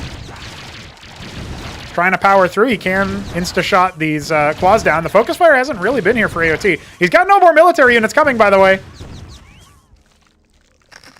Yeah, just camping out behind the mineral line there. Oh, that vulture could just go down to any hits. We've got another vulture coming in to lay it. No, it wasn't even laying a mine, and it just got brought down immediately. Ah, the micro lets him down again. This mine, by the way, he needed to retreat back over. He couldn't do it by himself. A couple of Cyclops are on the way, but... oh, wow, AOT goes right back to drolling. He's really playing it a little bit on the greedy side. Let's see the micro from Kutyam. He's going to need to defend himself versus the Cyclops. The Cyclops versus the Zeths. He's leading himself away from his own army, so that's a point against him. He could have walked towards the reinforcements. And now he's giving up all of the pressure, so nothing to punish AOT for that extra rotation of workers. I think if you give a Class 2 player Kutyam's position a lot of the time, you will see the Terran win from that spot with just the Vultures. They wouldn't even need the Cyclops. Not to say that AOT like played it particularly poorly, but there's not really the tools there for the Zerg to fight against a well-microed set of Vultures that way. You lay one mine in the mineral line when they go for the burrow, and then they have to unburrow to kill it, and you're killing workers the whole time, and it's just too ridiculous. Now, obviously, you still want to rally your future units there, but the Vultures should do enough critical damage that at that point you don't even really need the follow-up. But Kutyam not quite on the level when it comes to his unit control. He's also not mining with that second worker on the ridge. So that's a little unfortunate. Scouting all the advanced bases here. AOT going for the Vornath, and we will have an Ovaleth out. The mine does end up getting cleared, but doesn't stun or slow any of the workers, unfortunately, for Kutyam. A little bit of fadeaway damage would have been nice.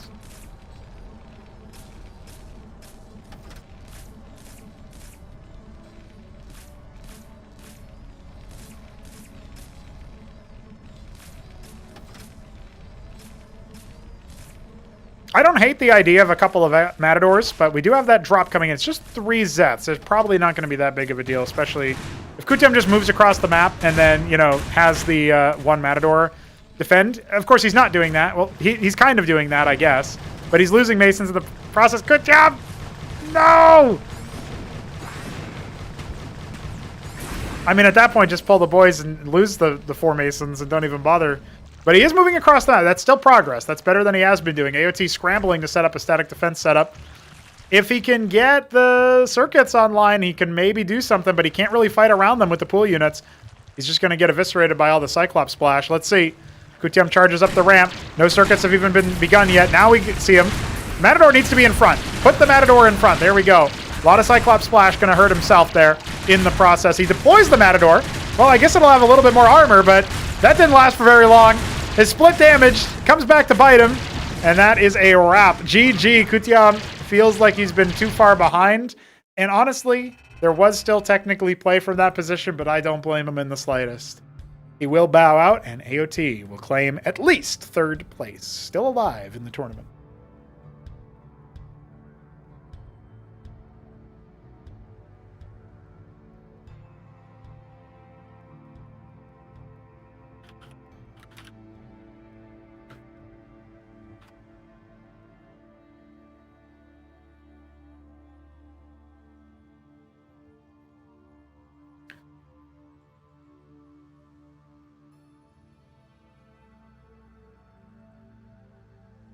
All right, that puts us at a Hamster versus AOT matchup in the lower final.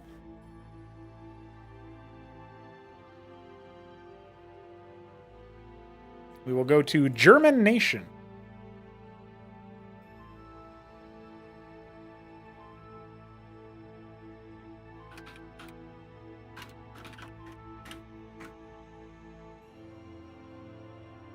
Hamster's map pick.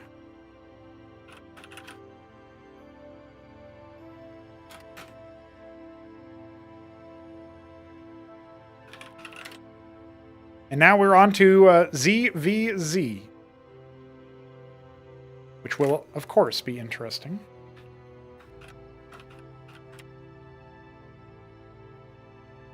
I actually just uploaded a ZVZ video today.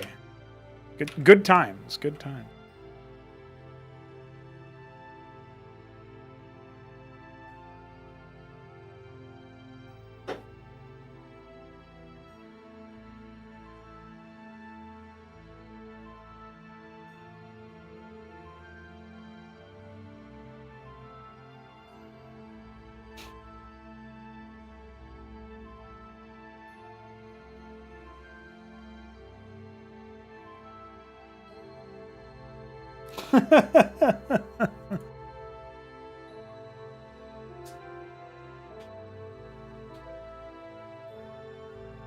He did lose army, and he only had like 15 workers or whatever. But yeah, Kutyam can look back at those positions and maybe see like some possibilities.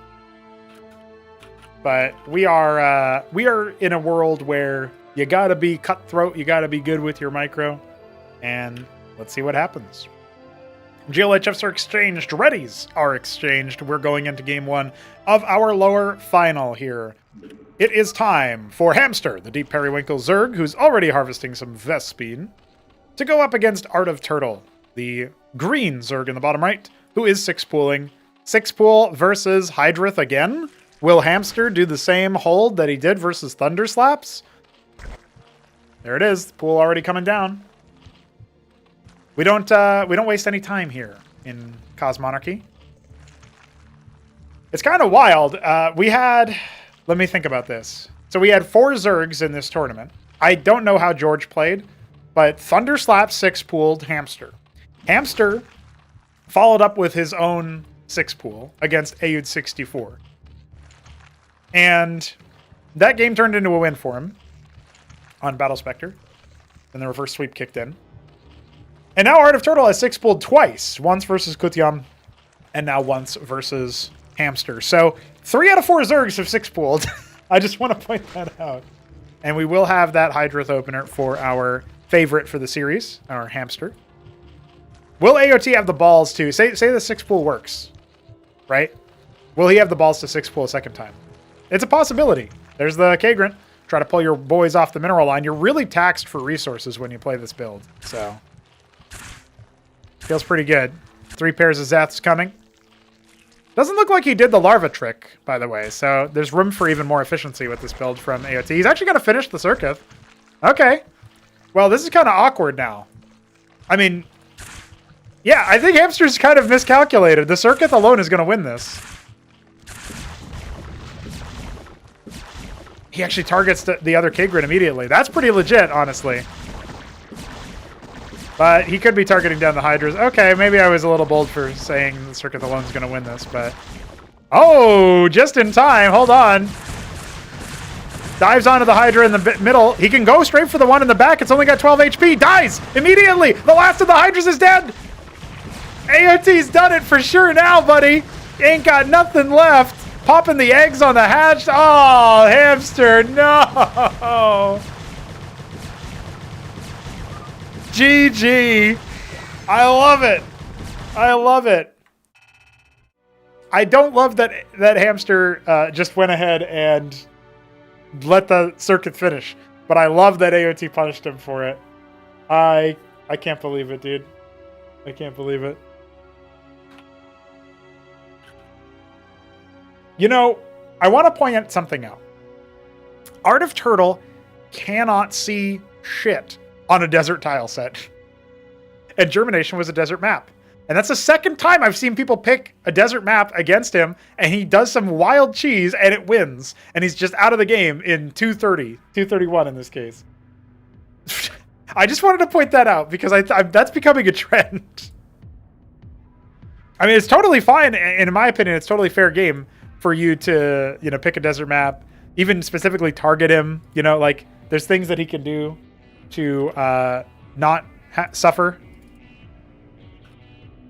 when it comes to the, like, he can calibrate his monitor or whatever. There's stuff for him to do. He can figure some stuff out. We can probably also do some kind of recalibration on the minimap or whatever. But bottom line is, there's things that to do that. I think it's totally fair game to pick that. But you got to be aware that he might just go ahead and all in you. He might turn into Thunder Slaps for one game.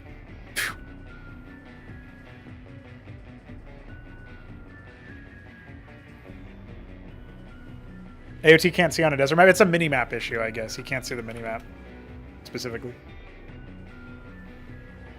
Yeah, turtles are from the ocean. Don't put them in the desert.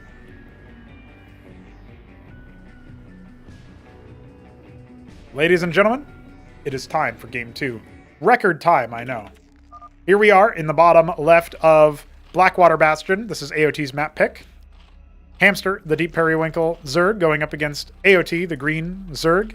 And I want to point out, this is actually the same map that AOT almost beat Hamster on in Acropolis 3 Battlements. He went on to defeat Arbiz's Protoss in the sort of fight for second place after Hamster 4-0'd the group. But Hamster did almost drop a map, and it was, you know, AOT bottom left, Hamster bottom right. Really cool games back and forth there. Really cool, you know, fights, I should say, back and forth in that match.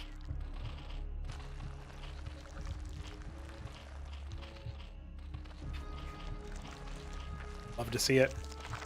You know, I spent all this time, by the way, guys. I was really gunning for a bunch of Viscosi changes and like adding some extra units and stuff.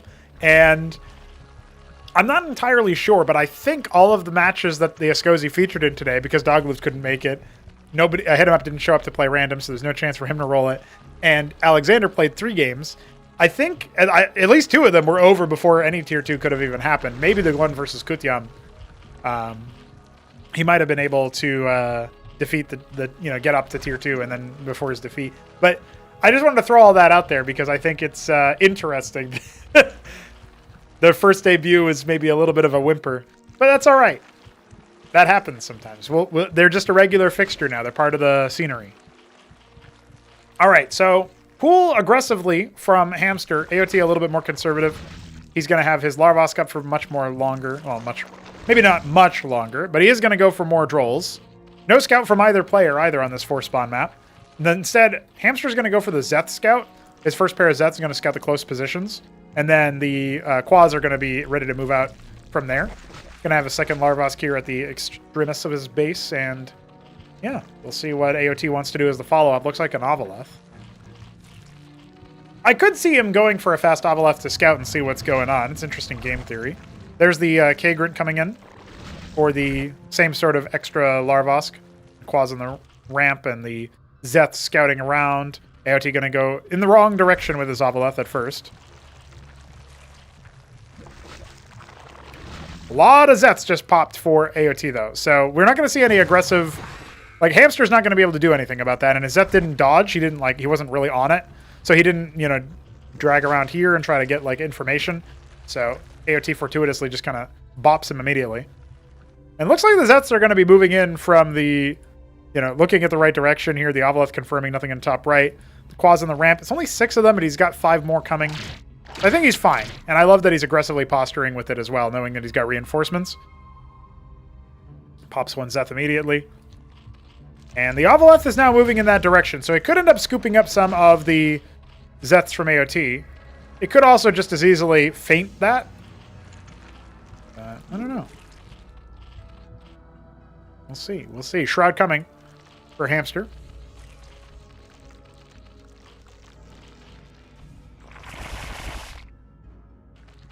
Four Zeth, 2 Vorv. If the follow-up is good, well, Hamster did just walk over. He didn't notice the Ovaleth, though. He didn't clock it, I don't think. If the Quads decide to surge forward, that can be a great time for AOT to strike.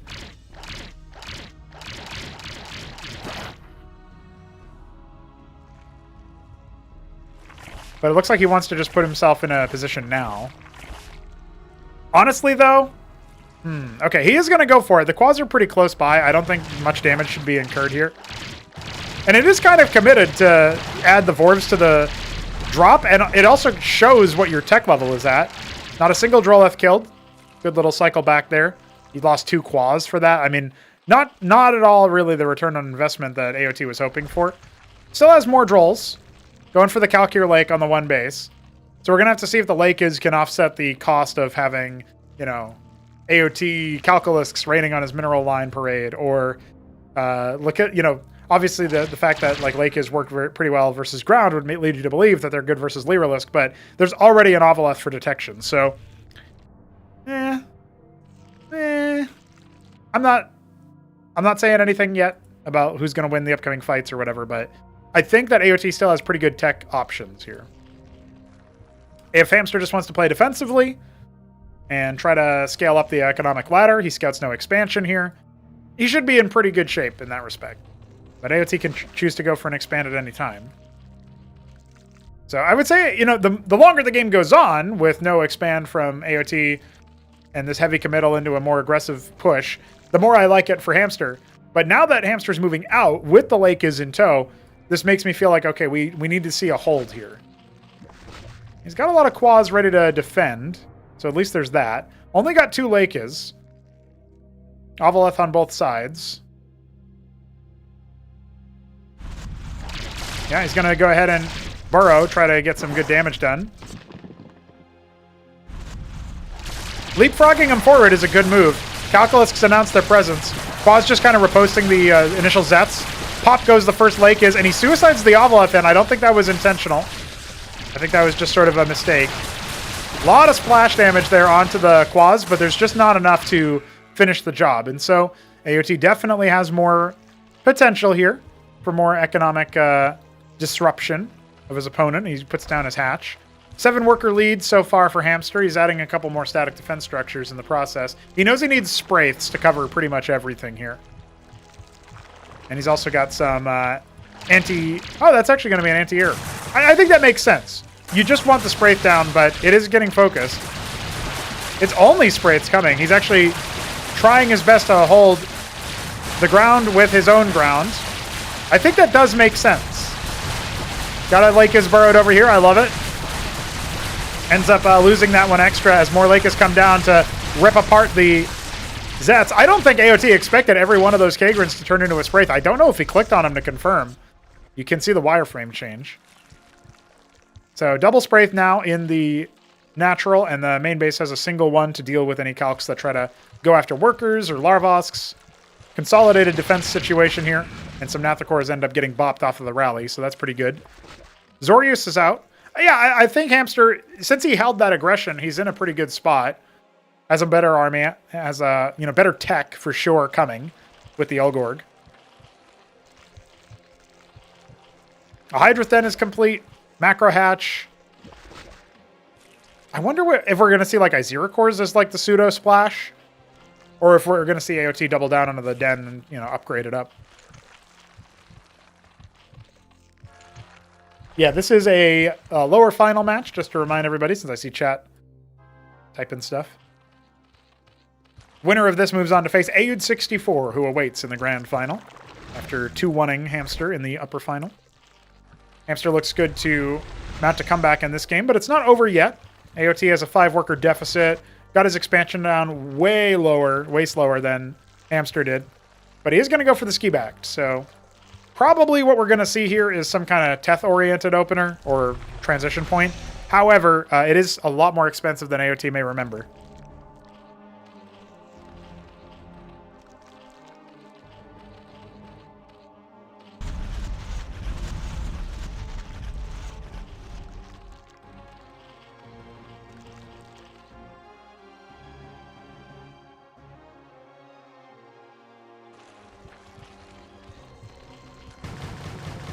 Straight into Zozark here for Hamster is pretty ballsy.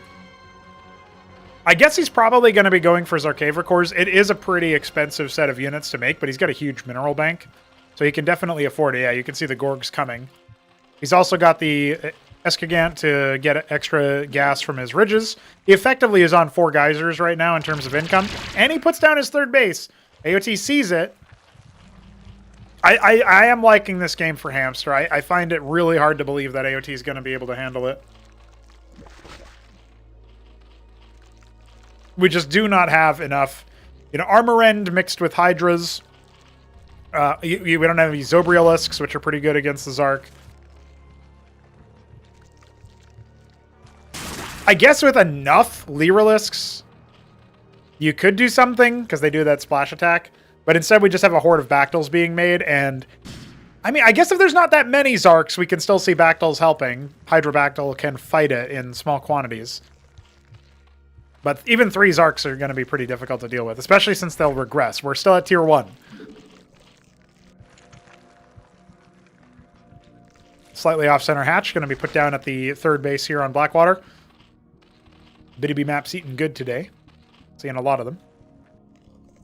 Some good Crisis Vector near impact picks as well for Jujic, so good there.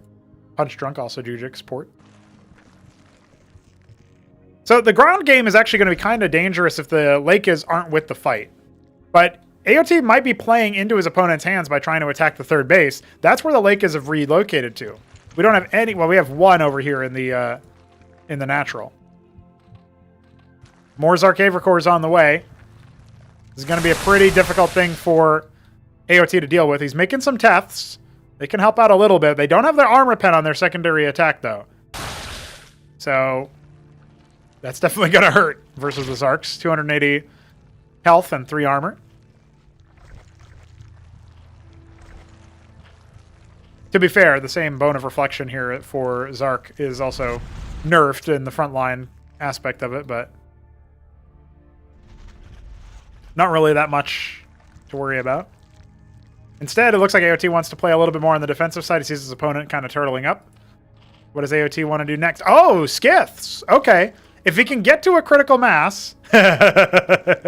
Hamster calling him forward. If he can get to a critical mass of units, of Skiths, he can try to shred the Zarks before they can do much of anything. He needs the Zorius. He doesn't have any. He needs Armor Rend on them. He doesn't have any Naths. They would just get eviscerated anyway. And he's going to be reliant on the very limited power of the Skith. Got some Teths over here that he needs to bring forward to his army. I mean, it's got 2 armor pen. Oh, that's his armor shred. Okay. All right, I see the vision. You get like 2 Viths and a whole bunch of Skiths, and you go where you can. So my Zero Cores clear out the natural. Making Lyrilisks. I like that too. You can see the Zero Cores are trying to heckle in. Oh, a bunch of Teths just walking in to shut down mining. Now, is this the time to strike, though? Vithrilisk is going to pop in the middle of the fight. It's just going to be overrun, surely. Oh, he actually ends up escaping. Pretty good little raid there. You can see they're not quite able to do much of anything into that front fight. So a little bit of army like relocation has been happening. A lot of Vits are being made. You really want to keep some Skiths with the army. And Hamster has decided to escalate things to tier 2.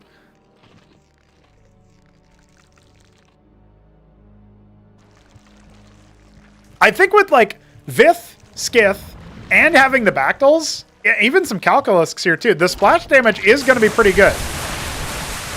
Keep an eye out on those cleavers there. Great spread from AOT as well. Jets are trying to reinforce the front. The Vits are debuffing those Zarks a lot. And we are seeing them slowly but surely be whittled down. No more Zarks, so no more anti-air splash. But the ground army is running roughshod over AOT. I think he lost too many Teths in the earlier fight. And now he's in a spot where he's got air dominance, but nothing on the ground. So losing this third base is going to certainly slow him down. 7 more Gorgs, where that came from, are coming online.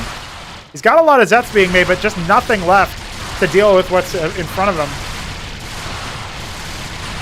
Losing all of those Tetzoricors, and that was his front line. That was his meat. And sure, it gave him enough time to build up the anti-air, but it did not give him enough of a move, a push. And now the Spire is coming. We've got 2 Skiths about to pop and 8 more in the field being made. Zeth counterattack, attempting to get something done over here in the third base. It kind of gets something done. It reminds Hamster to start mining at his third. Skiths come off the rally and immediately get popped, and AOT knows he's been outwitted and out-rotated. GG. So we go to game 3 after all.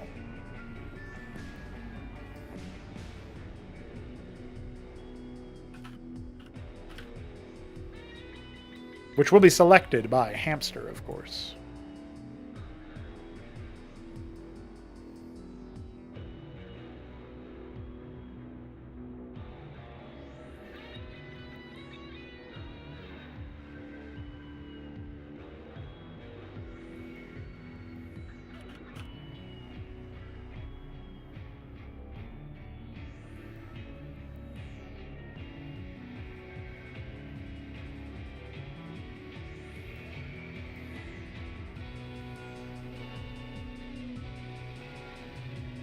Hamster has selected Crisis Vector for the final map between him and Art of Turtle. Art of Turtle will join us in a moment after a bathroom break. Yeah, dude, it's going. This is honestly this is a really fast weekend wage. They usually go for like 3 hours minimum. We just eclipsed 2 hours, and we're already 1 game from the grand final. I don't mind the faster pace. When we have more signups, it obviously takes longer. I don't mind that either. It's interesting. It's cool to have a couple of different varieties there. All right, I got to take a sip before they say that they're ready. Here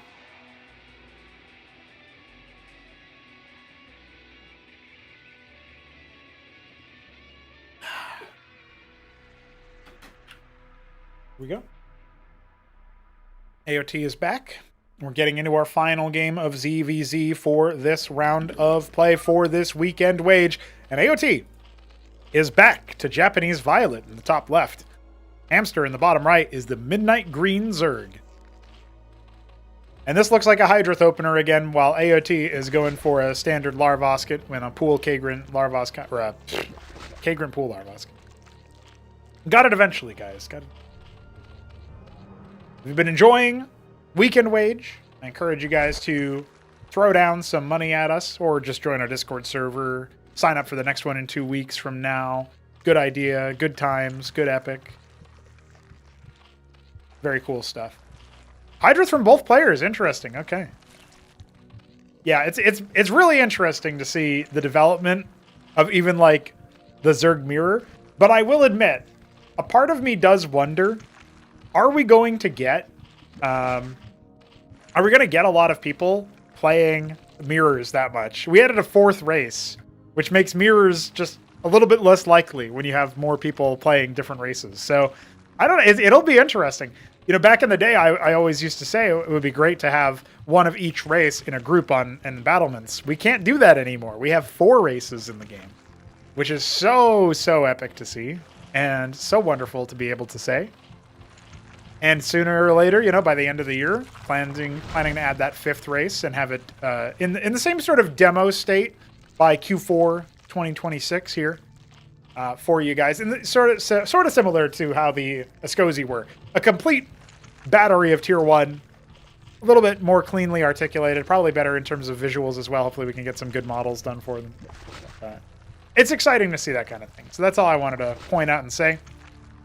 And now I'll dial back into analyzing this game. We do have 4 Hydras, that larva trick done by Hamster. He's certainly a happy man with it. But it's been a Larvosk with Izira cores coming for AOT.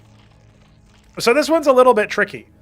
Because we have, you know, Hydras. Plenty of Hydras. And we have the Izira cores coming as well. Interesting. So where do we go from the split here? Hamster is going to need to spread his Hydras a little bit. Should be a win for the Zerg with the ranged units, but when you have more than just that, you can kind of get away with cheeky little moves like, you know, doing the little meat shielding. Great pullback from AOT. Almost pops a Hydra from Hamster. And I feel like his rush has to be considered over now. He's going to go ahead and retreat and start drolling up behind it. And adding another Larvosk. So, how long does AOT take to start drolling again? He just started one. Will it be enough? Hydra's standing vigil, but there's a lot more Zerg for AOT. A lot more. Oh. Okay. Trying to get a pretty fast expansion here. I don't know that Hamster will intuit this. AOT took very, very long to expand before, so there is that to consider as well. And there it is. Hacharosk on the way.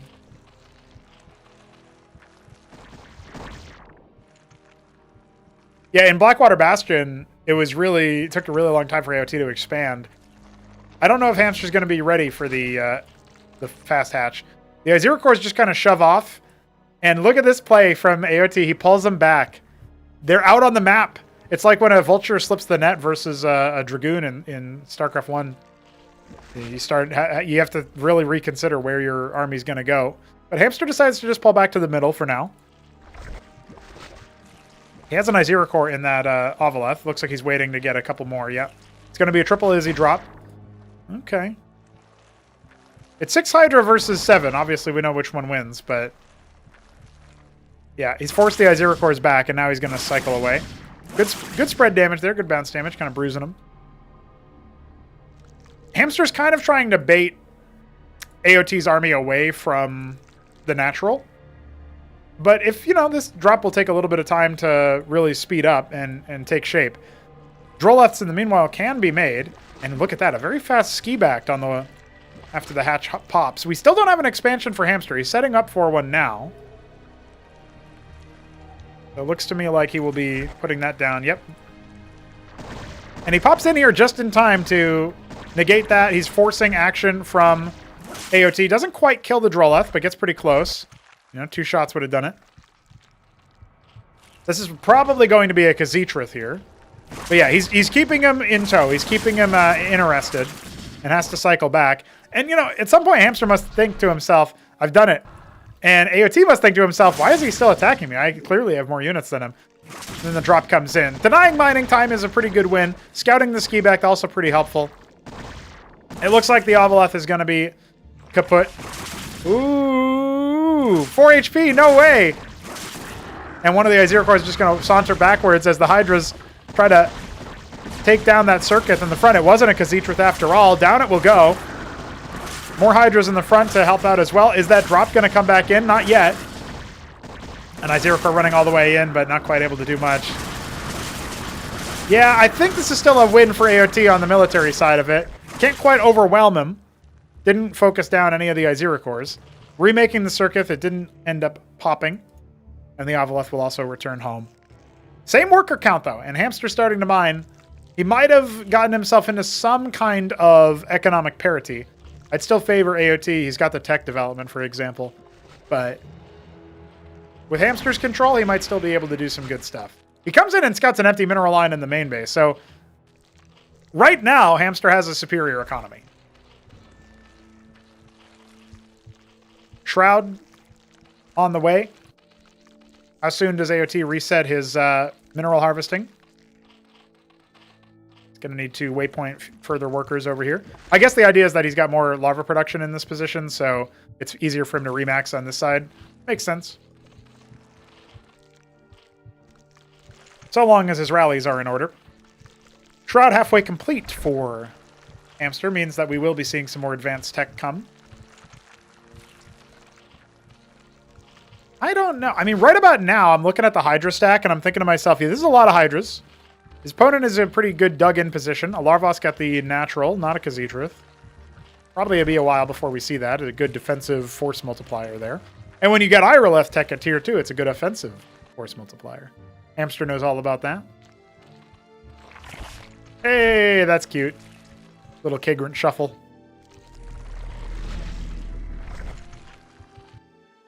AOT trying to get out on the map as he attempts to secure his low ground double gas base. That's what he wants to do next.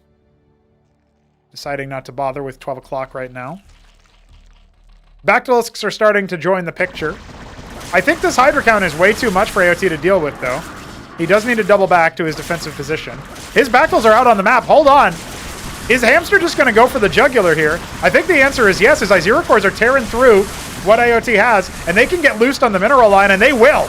They will get loosed on the mineral line. The Bactyls are absolutely shellacked. The third base has no Guardians there, so he cannot bring it back. And that is Hamster just finding that little window of opportunity to stake AOT in the heart and move on to the grand final, rematching AUD 64.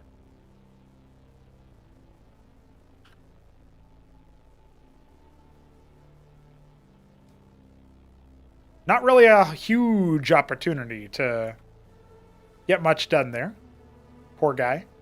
But AOT, he gave him a good fight. He made it all the way to third place. And pretty nice, honestly, for... Not bad for coming off of a little sleep, a little slumber.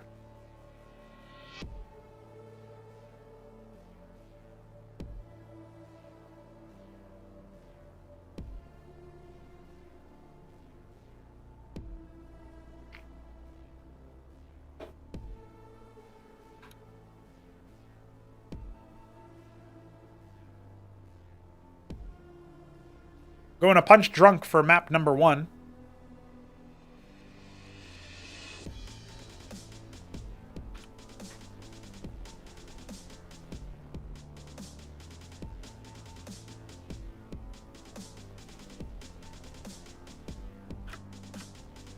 I would expect this to also be a 3-mapper. But I also think that Hamster has a real chance to pop it this time around. I think that the last time he maybe was fooling around a little bit, didn't quite understand what was going on, especially versus the Lattice play. And I just have a feeling, I have a funny feeling that it's going to be a pretty solid match for the Zerg. This is our original sort of Oya versus Ziki, right? Except Aoud wasn't always Protoss, but this kind of thing is pretty legit. I guess like Hamster Neblime is a pretty good Oya versus Ziki parable, but this is a legit matchup here. 2 Cosmonarchy greats locked in armed conflict here, and Aoud might be off racing, but he's still in the final and he's still looking to win the whole shebang. Let's see what we get.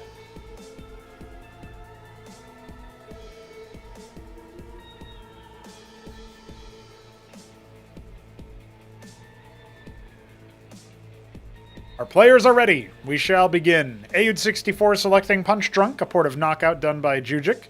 And here we are. Hamster is our deep periwinkle Zerg in the top left, and across of him is Aud64, the blood Protoss. So cross spawns on this map. Last time we saw this, it was these exact spawn configurations, Aud against Hit 'em Up. Now a different Zerg player with H, because Hit 'em Up did roll Zerg in that match. It was a fun one. We got to see some pariahs and stuff.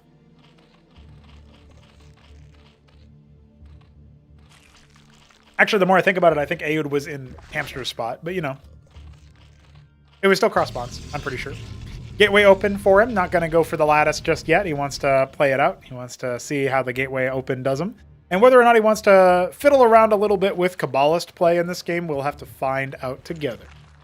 This is our last best of 3, our last match of Weekend Wage 11 on the 17th of January, 2026. Thank you for joining us. It was an interesting tournament already. We did not get to see too much from our Ascozi players, but we will see them. Some of them in the Tribunal, others in the next Weekend Wage, or even in the Hit 'em Up Hash, which we're raising money for now. You can donate towards the tournament ops for that by going to streamlabs.com/pronago, pledging some money. It's a good newbie tournament to participate in, and I look forward to seeing y'all there. It's just going to be in 3 days, if you can believe it, on the 20th of January 2026. So if you want to participate as a newbie, feel free to sign up on our Discord server. And there is indeed a rogue gallery coming. So Aud, going to be going for a Kabbalist. You know, one day this might actually happen. Far be it for me to imply it'll be anytime soon. But we might get to the point where Aud and Hamster are the undercard. In the same way that we have the newbie tournaments as the undercard. They might be the undercard, and we might get some serious top dogs coming in. But I have a feeling that they'll always be hanging around, playing to the, you know, looking for those top 6 finishes and such. It would be weird to see them in the doldrums, in the gauntlet. In fact, I don't think Aud has had to play in the gauntlet since Acropolis 2, which he ended up winning. He didn't have to play in Acropolis 3, of course, and he won't have to play in Acropolis 4's gauntlet either, so pretty nifty there. Scribe will go down. Will not be any assistance here as the Zeths begin to scout the close spawns of Hamster. Yeah, in that little matchup that we had, the top dogs were in pretty good condition. The qualified players to Acropolis 4 are already locked in as, of course, the previous top 4, which is Hit 'em Up, Aud64, Hamster, and Krankendow. And then, of course, we have the pre-qualified, or the qualified players from the Tribunal stages, 1, 2, and 3. It is Ziki as Zerg, Oya as Protoss, Newt as Terran. So maybe, the next one will be Doglived as Ascozi. You never know, dude. You never know. Ovaleth already here to Vanguard against the Kabbalist. Oh, but he still snipes the hatch before it could even be made. Crap. Hamster wasn't ready for that one. Zeth's getting bopped as he finds that his opponent is in fact cross-spawn, and the Nexus is a quarter of the way complete. So the hatch will go down the second time. Pretty good little neck snap there. Love to see that little bit of play. And he loads up 6 quads and immediately starts sending them across. That's pretty bold when you know the Kabbalist is still at large. Aud will continue to heckle. Aud will continue to heckle. Another Ovaleth only a quarter of the way done, so probing, seeing what he can do. There's more Zeths moving out on the map, by the way. That's kind of cute because another pair might be able to do a little bit of a run-in to heckle workers at the natural or something. I like this for Hamster, as long as Aud doesn't, test the waters. But the extra Ovaleth is done now, so I think he's kind of out of the capacity to do so. Unfortunately, the Zeths just kind of wandered in. They do confirm where the army is. Maybe that's all Hamster wanted. I was thinking he could run in with this other guy and have 3 Zeths heckling the worker line here. Trying to chase off the Kabbalist. The army pushes out. A little bit of a distraction from the beginning of the game. And Ardent Authority very quickly for Aud. Not making the same mistake he did on Battle Spectre. But the Quads dive forward and kill 2 Scribes immediately. A quick reaction from our Protoss. He leaves some military over here as his 2 Ardents are being set up. And very good economic harassment here. I loved leaving one quaz out just to see what the response was and confirming that military are still there. Whether that was intentional or not, I'm actually not sure, but that's what it looked like to me. And Zerg's starting to saturate the natural. No Vespene harvesting, just minerals. He might want to leapfrog into an extra base pretty soon. Kabbalist is looking for some action here, and there is no Ovaleth to defend. Doesn't even really have any units over here right now, actually. Is it just Droleth? No, he's got one pair of quads to try to heckle that little Kabbalist. Oh, very close to losing. That's two Droleth. Oh, I love that. I love that little move. He's trying to actually surround him, see if he can body block him. No! Oh, you let him in! It's just 7 Droll, by the way. There's nothing else. He's making workers hardcore. A lot of potential victims. Now here comes the attack. We don't have any positrons just yet. A single charlatan is all the splash damage that he's got. 2 Ecclesias, that's not a lot for shield sustain. Zealots are starting to falter, maybe more quickly than Aod is used to. We got one positron gonna be finishing up pretty soon. Could still get spawn camped by all of the claws. The scribes have been pulled to body block, and the Kabbalist is not active elsewhere on the map. Now they're trying to dive forward, but the scribes can help out. The scribes can riposte, and so they will. Zealot is not going to be brought down by the quads. A couple of them did get unloaded over here. They picked one worker and die. Thanks to the Matrix for sustaining. And that should be a wrap on that Ovaleth. Kabbalist comes back in for a little bit more flavor. Yeah. Hamster has been hamstrung at this point.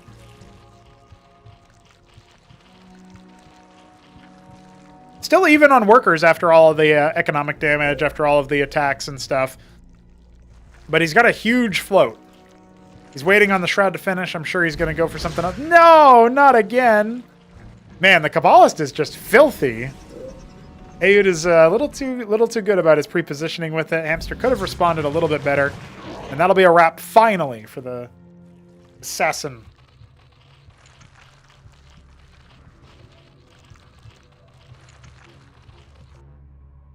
Pretty big Protoss army still, and it does have 3 Positrons with it to boot. Positron Charlatan is a dirty combo, dude. That's such a ridiculous push. Charlatan debuffs enemies, making it so that projectiles aimed at them are duplicated for half damage. But that still factors in the splash, right? So you splash like 3 units, the positron hits all 3 and creates 3 more projectiles. It's just good luck, dude. All right, positron's doing great at initial attacks. Pretty big flank though, pretty big surround. Oh, we got some Nathicors as well. They're not going to be long-lived versus the positrons, but I think the surround is pretty good initially. The problem is he just can't break through. Our Ecclesias count is at up to 5, which is pretty legit. Not a crazy investment. Canceling out on that hatch just burrows the Droleth. He has the Lakes, but he doesn't have the surround anymore. What is it with Hamster fighting so early? Wants to go for the jugular, but Aod is just going to stand on top of those Lakes. That might have been an error. Might have been an error in the making, but now the positrons are doing splash to the Lakes below. Only 1 is left. Only 1 is left, and he needed the rest of the play there. He burrows the last of his units, but GG has to be called. Could not get it into a good concave, and that is game 1 for Aod. Just needs a single match out of the next 2 to take home first place.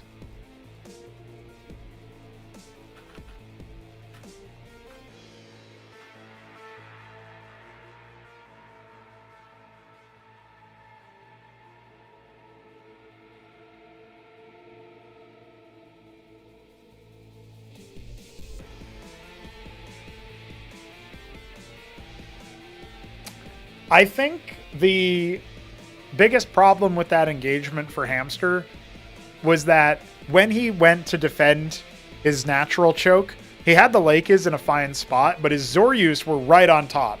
So the positrons were doing damage to the burrowed Lakes, and they cleared them in record time without Aod even really needing to be there. So that feels a little bit rough. I'm feeling for him. I'm thinking to myself, damn man, that's a tough one. Tough one to make happen. So will we see the reverse sweep from the Zerg?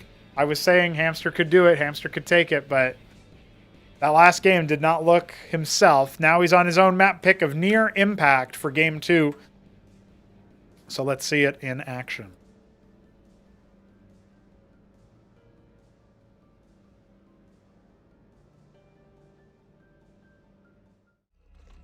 Ladies and gentlemen, Hamster is our Deep Periwinkle Zerg in the top left. And in the bottom right, Aud, the Blood Protoss. Running back the spawns and the colors from the last game. Although, you know, you can only spawn cross-spawn on this map, but that's okay. It's still a narrative. It's still cool. Let's see if Aud can maintain 100% win rate from this spawn. The spawn color combo. Hamster will be going for a Kagrant into Larvosk, no doubt. So this is a full-blown Larvosk first, which doesn't always happen.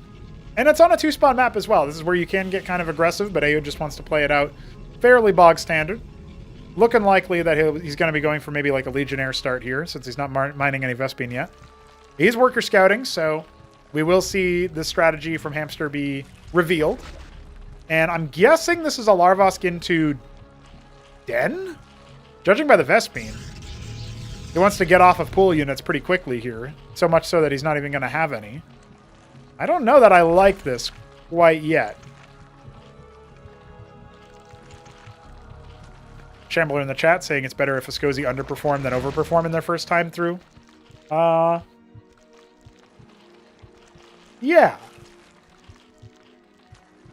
Probably. Some people think that they're really OP. But it's mostly like, you know, they watch a match between Doglived and Kutyam or something, and it's like, well, Doglived is just head and shoulders a better player than Kutyam. And Kutyam's agreeing to not go to tier 2, and Doglived is just grinding out a game wins where he can, and, you know, all that stuff. So I think it is what it is. I'm not too bothered by what people worry about, but if we don't get them playing really, really well, then we won't really know what's in store for them in terms of them being very, very powerful. 6 Hydra timing from Hamster. This feels premeditated. This feels like something he's dealt with before, that he's done before. And he's going up against a 3-gate initial start here where it's Oya style Zealot Ecclesiast. With enough Hydras, I think you can absolutely take that on.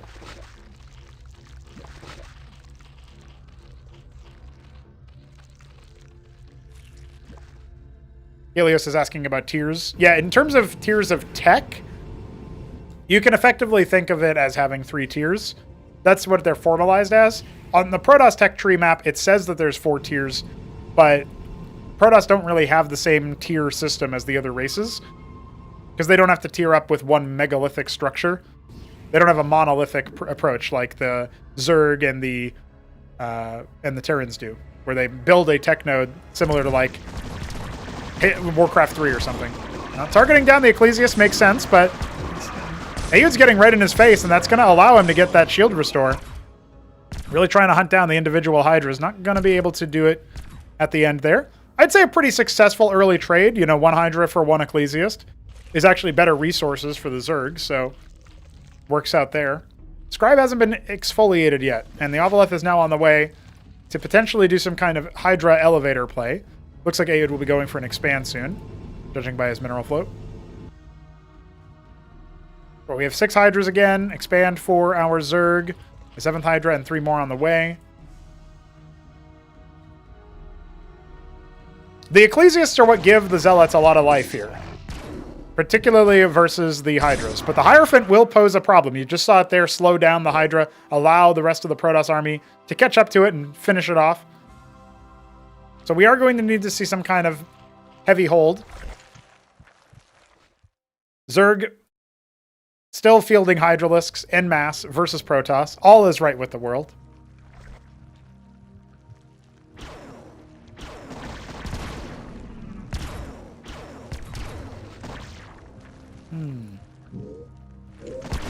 Trying to focus down individual zealots. He's got enough hydras that he can actually do that for sure. But now his focus fire seems to be going by the wayside. He's finishing off the Ecclesiast. I think you need to start targeting down that Hierophant before it gives you the attack speed increase. And indeed he will. Now we only have zealots versus the ranged comp and a single Ecclesiast to boot. I think Hamster will be able to deal with this. It's just going to be a little bit on the annoying side. There's a lot of zealots to deal with. Maybe target down that last Ecclesiast on the way by, but not quite able to. Got a couple of zealots that are loose off to the side. He's going to scoop up one Kagran. Oh, man, this is going pretty bad here. Hamster's starting to... I feel like he's starting to choke up a little bit. He's not finishing off those Ecclesiasts. He calls out GG, well played. And Ayud will take it with very, very limited resistance. 2-0 in the grand final. A sad state for Hamster, that's for sure. He's going to have to come back stronger going into the next weekend wage. But he ends up taking second place, and at least we can be happy about that.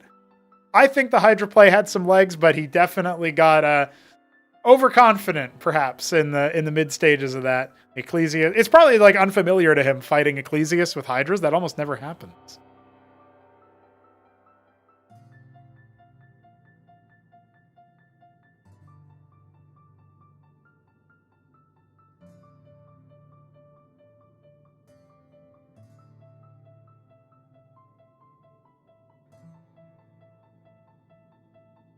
Well, that will wrap us up here for our match. We our whole tournament, round and round. Fun time there.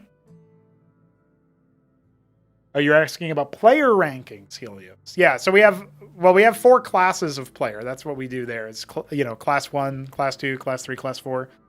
They all have like a unit that they're named after. So class 1 is Sovereign, class 2 is Herald, class 3 is Aspirant, and class 4 is Hotshot. At some point we should probably change that up or something. I don't know.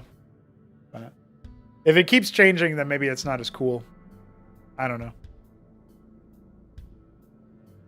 However, with Ayud winning there, I can certainly say that he's done some good to keep his ranking intact. He was ranked number 1, in danger of being overtaken by Hit 'em Up. I think at this point we can say Hit 'em Up is number 2, though. With Hamster, due to activity here, probably shooting up above Crank. I don't know if I'd put him much higher than that. I'll be updating the ranking after the on the 21st, so that'll be after the Hit 'em Up hash. We'll see. Yeah, the lower the number of your class, the better you are. So first class, second class, that kind of. That's Ayud winning, and that is a wrap on that front. Very cool. We got to see a Zerg player make it all the way to the grand final. By the way, since people always tell me... XOXO. Thank you, Godweed. Appreciate your donation. For $10 dues, we are that much closer to our donation goal of $100 for the Hit 'em Up hash. Click the message. Yeah, that was really funny. That was really funny. Your phone cropped out the bracket link, so you had no idea it was there the whole time. Class 4, it's the top. Yeah. We will be seeing the underclass players duke it out in very entertaining, I'm sure, games in a couple of days here for Hit 'em Up's birthday. But I did really enjoy seeing the top players. Ayud, Hamster. We did get to see a little glimmer of Art of Turtle coming back, which is pretty nice. He's fallen pretty low there in the class 2 ranking order just because of inactivity. He gets to boost himself up a little bit there from that. Glad about that. And we do have some show matches coming up as well, I should mention. Big show match day for our weekend here. 1 week from today, we'll be having a couple of really epic show matches on Saturday. So, was AOTC 1? He was never class 1 to my knowledge. He was always only in class 2.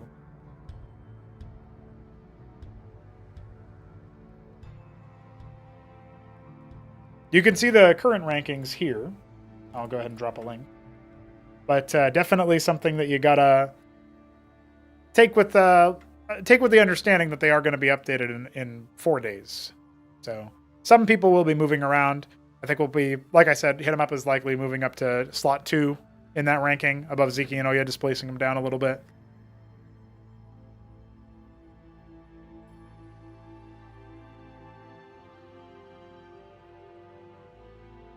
I also think that I've been putting a little bit of thought into how, like, philosophically I'm approaching the ranking. I think it's never a wrong choice to participate. So even if you sign up for a weekend wage and you lose your first 2 games and drop down, I'm never going to put you further down in your ranking than someone who didn't show up. So, like, for example, Newt's been participating in weekend wages lately, obviously this one being an exception, and Shopdog hasn't played weekend wages in a little bit. I would never say, oh, Newt lost to, so-and-so in this tournament. Well, he's going to move down below Shopdog, who didn't play. Like, that's never happening, right? So that's just an example of, like, the sort of dynamic I'm thinking about. Because then, whatever the ranking is, on a long enough time scale, if the ranking is rewarding behavior like not participating in a tournament, you're going to get people who are not participating in a tournament. That's just how it is. So, yeah. Oh, Class 3 and Class 4 are too numerous for me to be maintaining. It's absurdly hard. Like, also, to try to rank them exactly over each other can be really difficult, too. Like, for the upper class players, the Class 3 upper class, like, which means, like, top of the top, the guys who would be in line for Class 2, or maybe become crowned Class 2 as a result of their play. I do plan on expanding out Class 2 to be like 25 slots and so on. Maybe by the end of this month, we'll see. Class 1 will stick to the top 10 in the community, but yeah, we'll have to wait and see on that.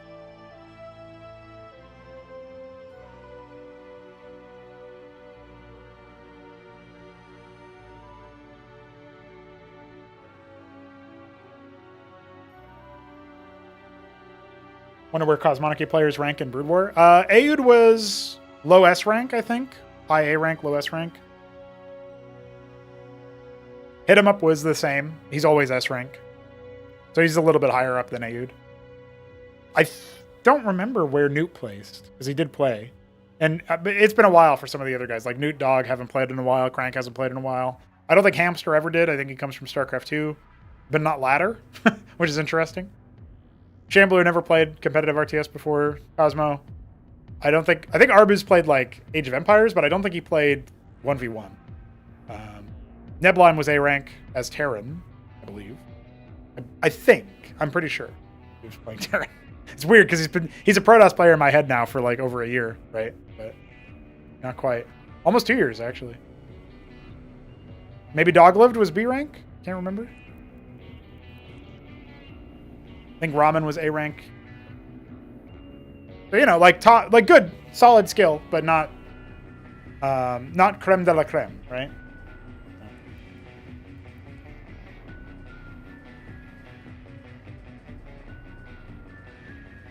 All right. That is a wrap for our tournament today. I will have a tabletop session on the tabletop channel if you guys like, fantasy tabletop and stuff. That'll be going up in, let's see, it's 3:30. Yeah, 5 hours. So I got to prep for that and get it ready. But thanks for joining me today. Thanks to Godwheat for the donos and for Quickscops for all of the support on Twitch. Appreciate that. GG's. We'll be back in a week for show matches, in 3 days for the Hit 'em Up hash.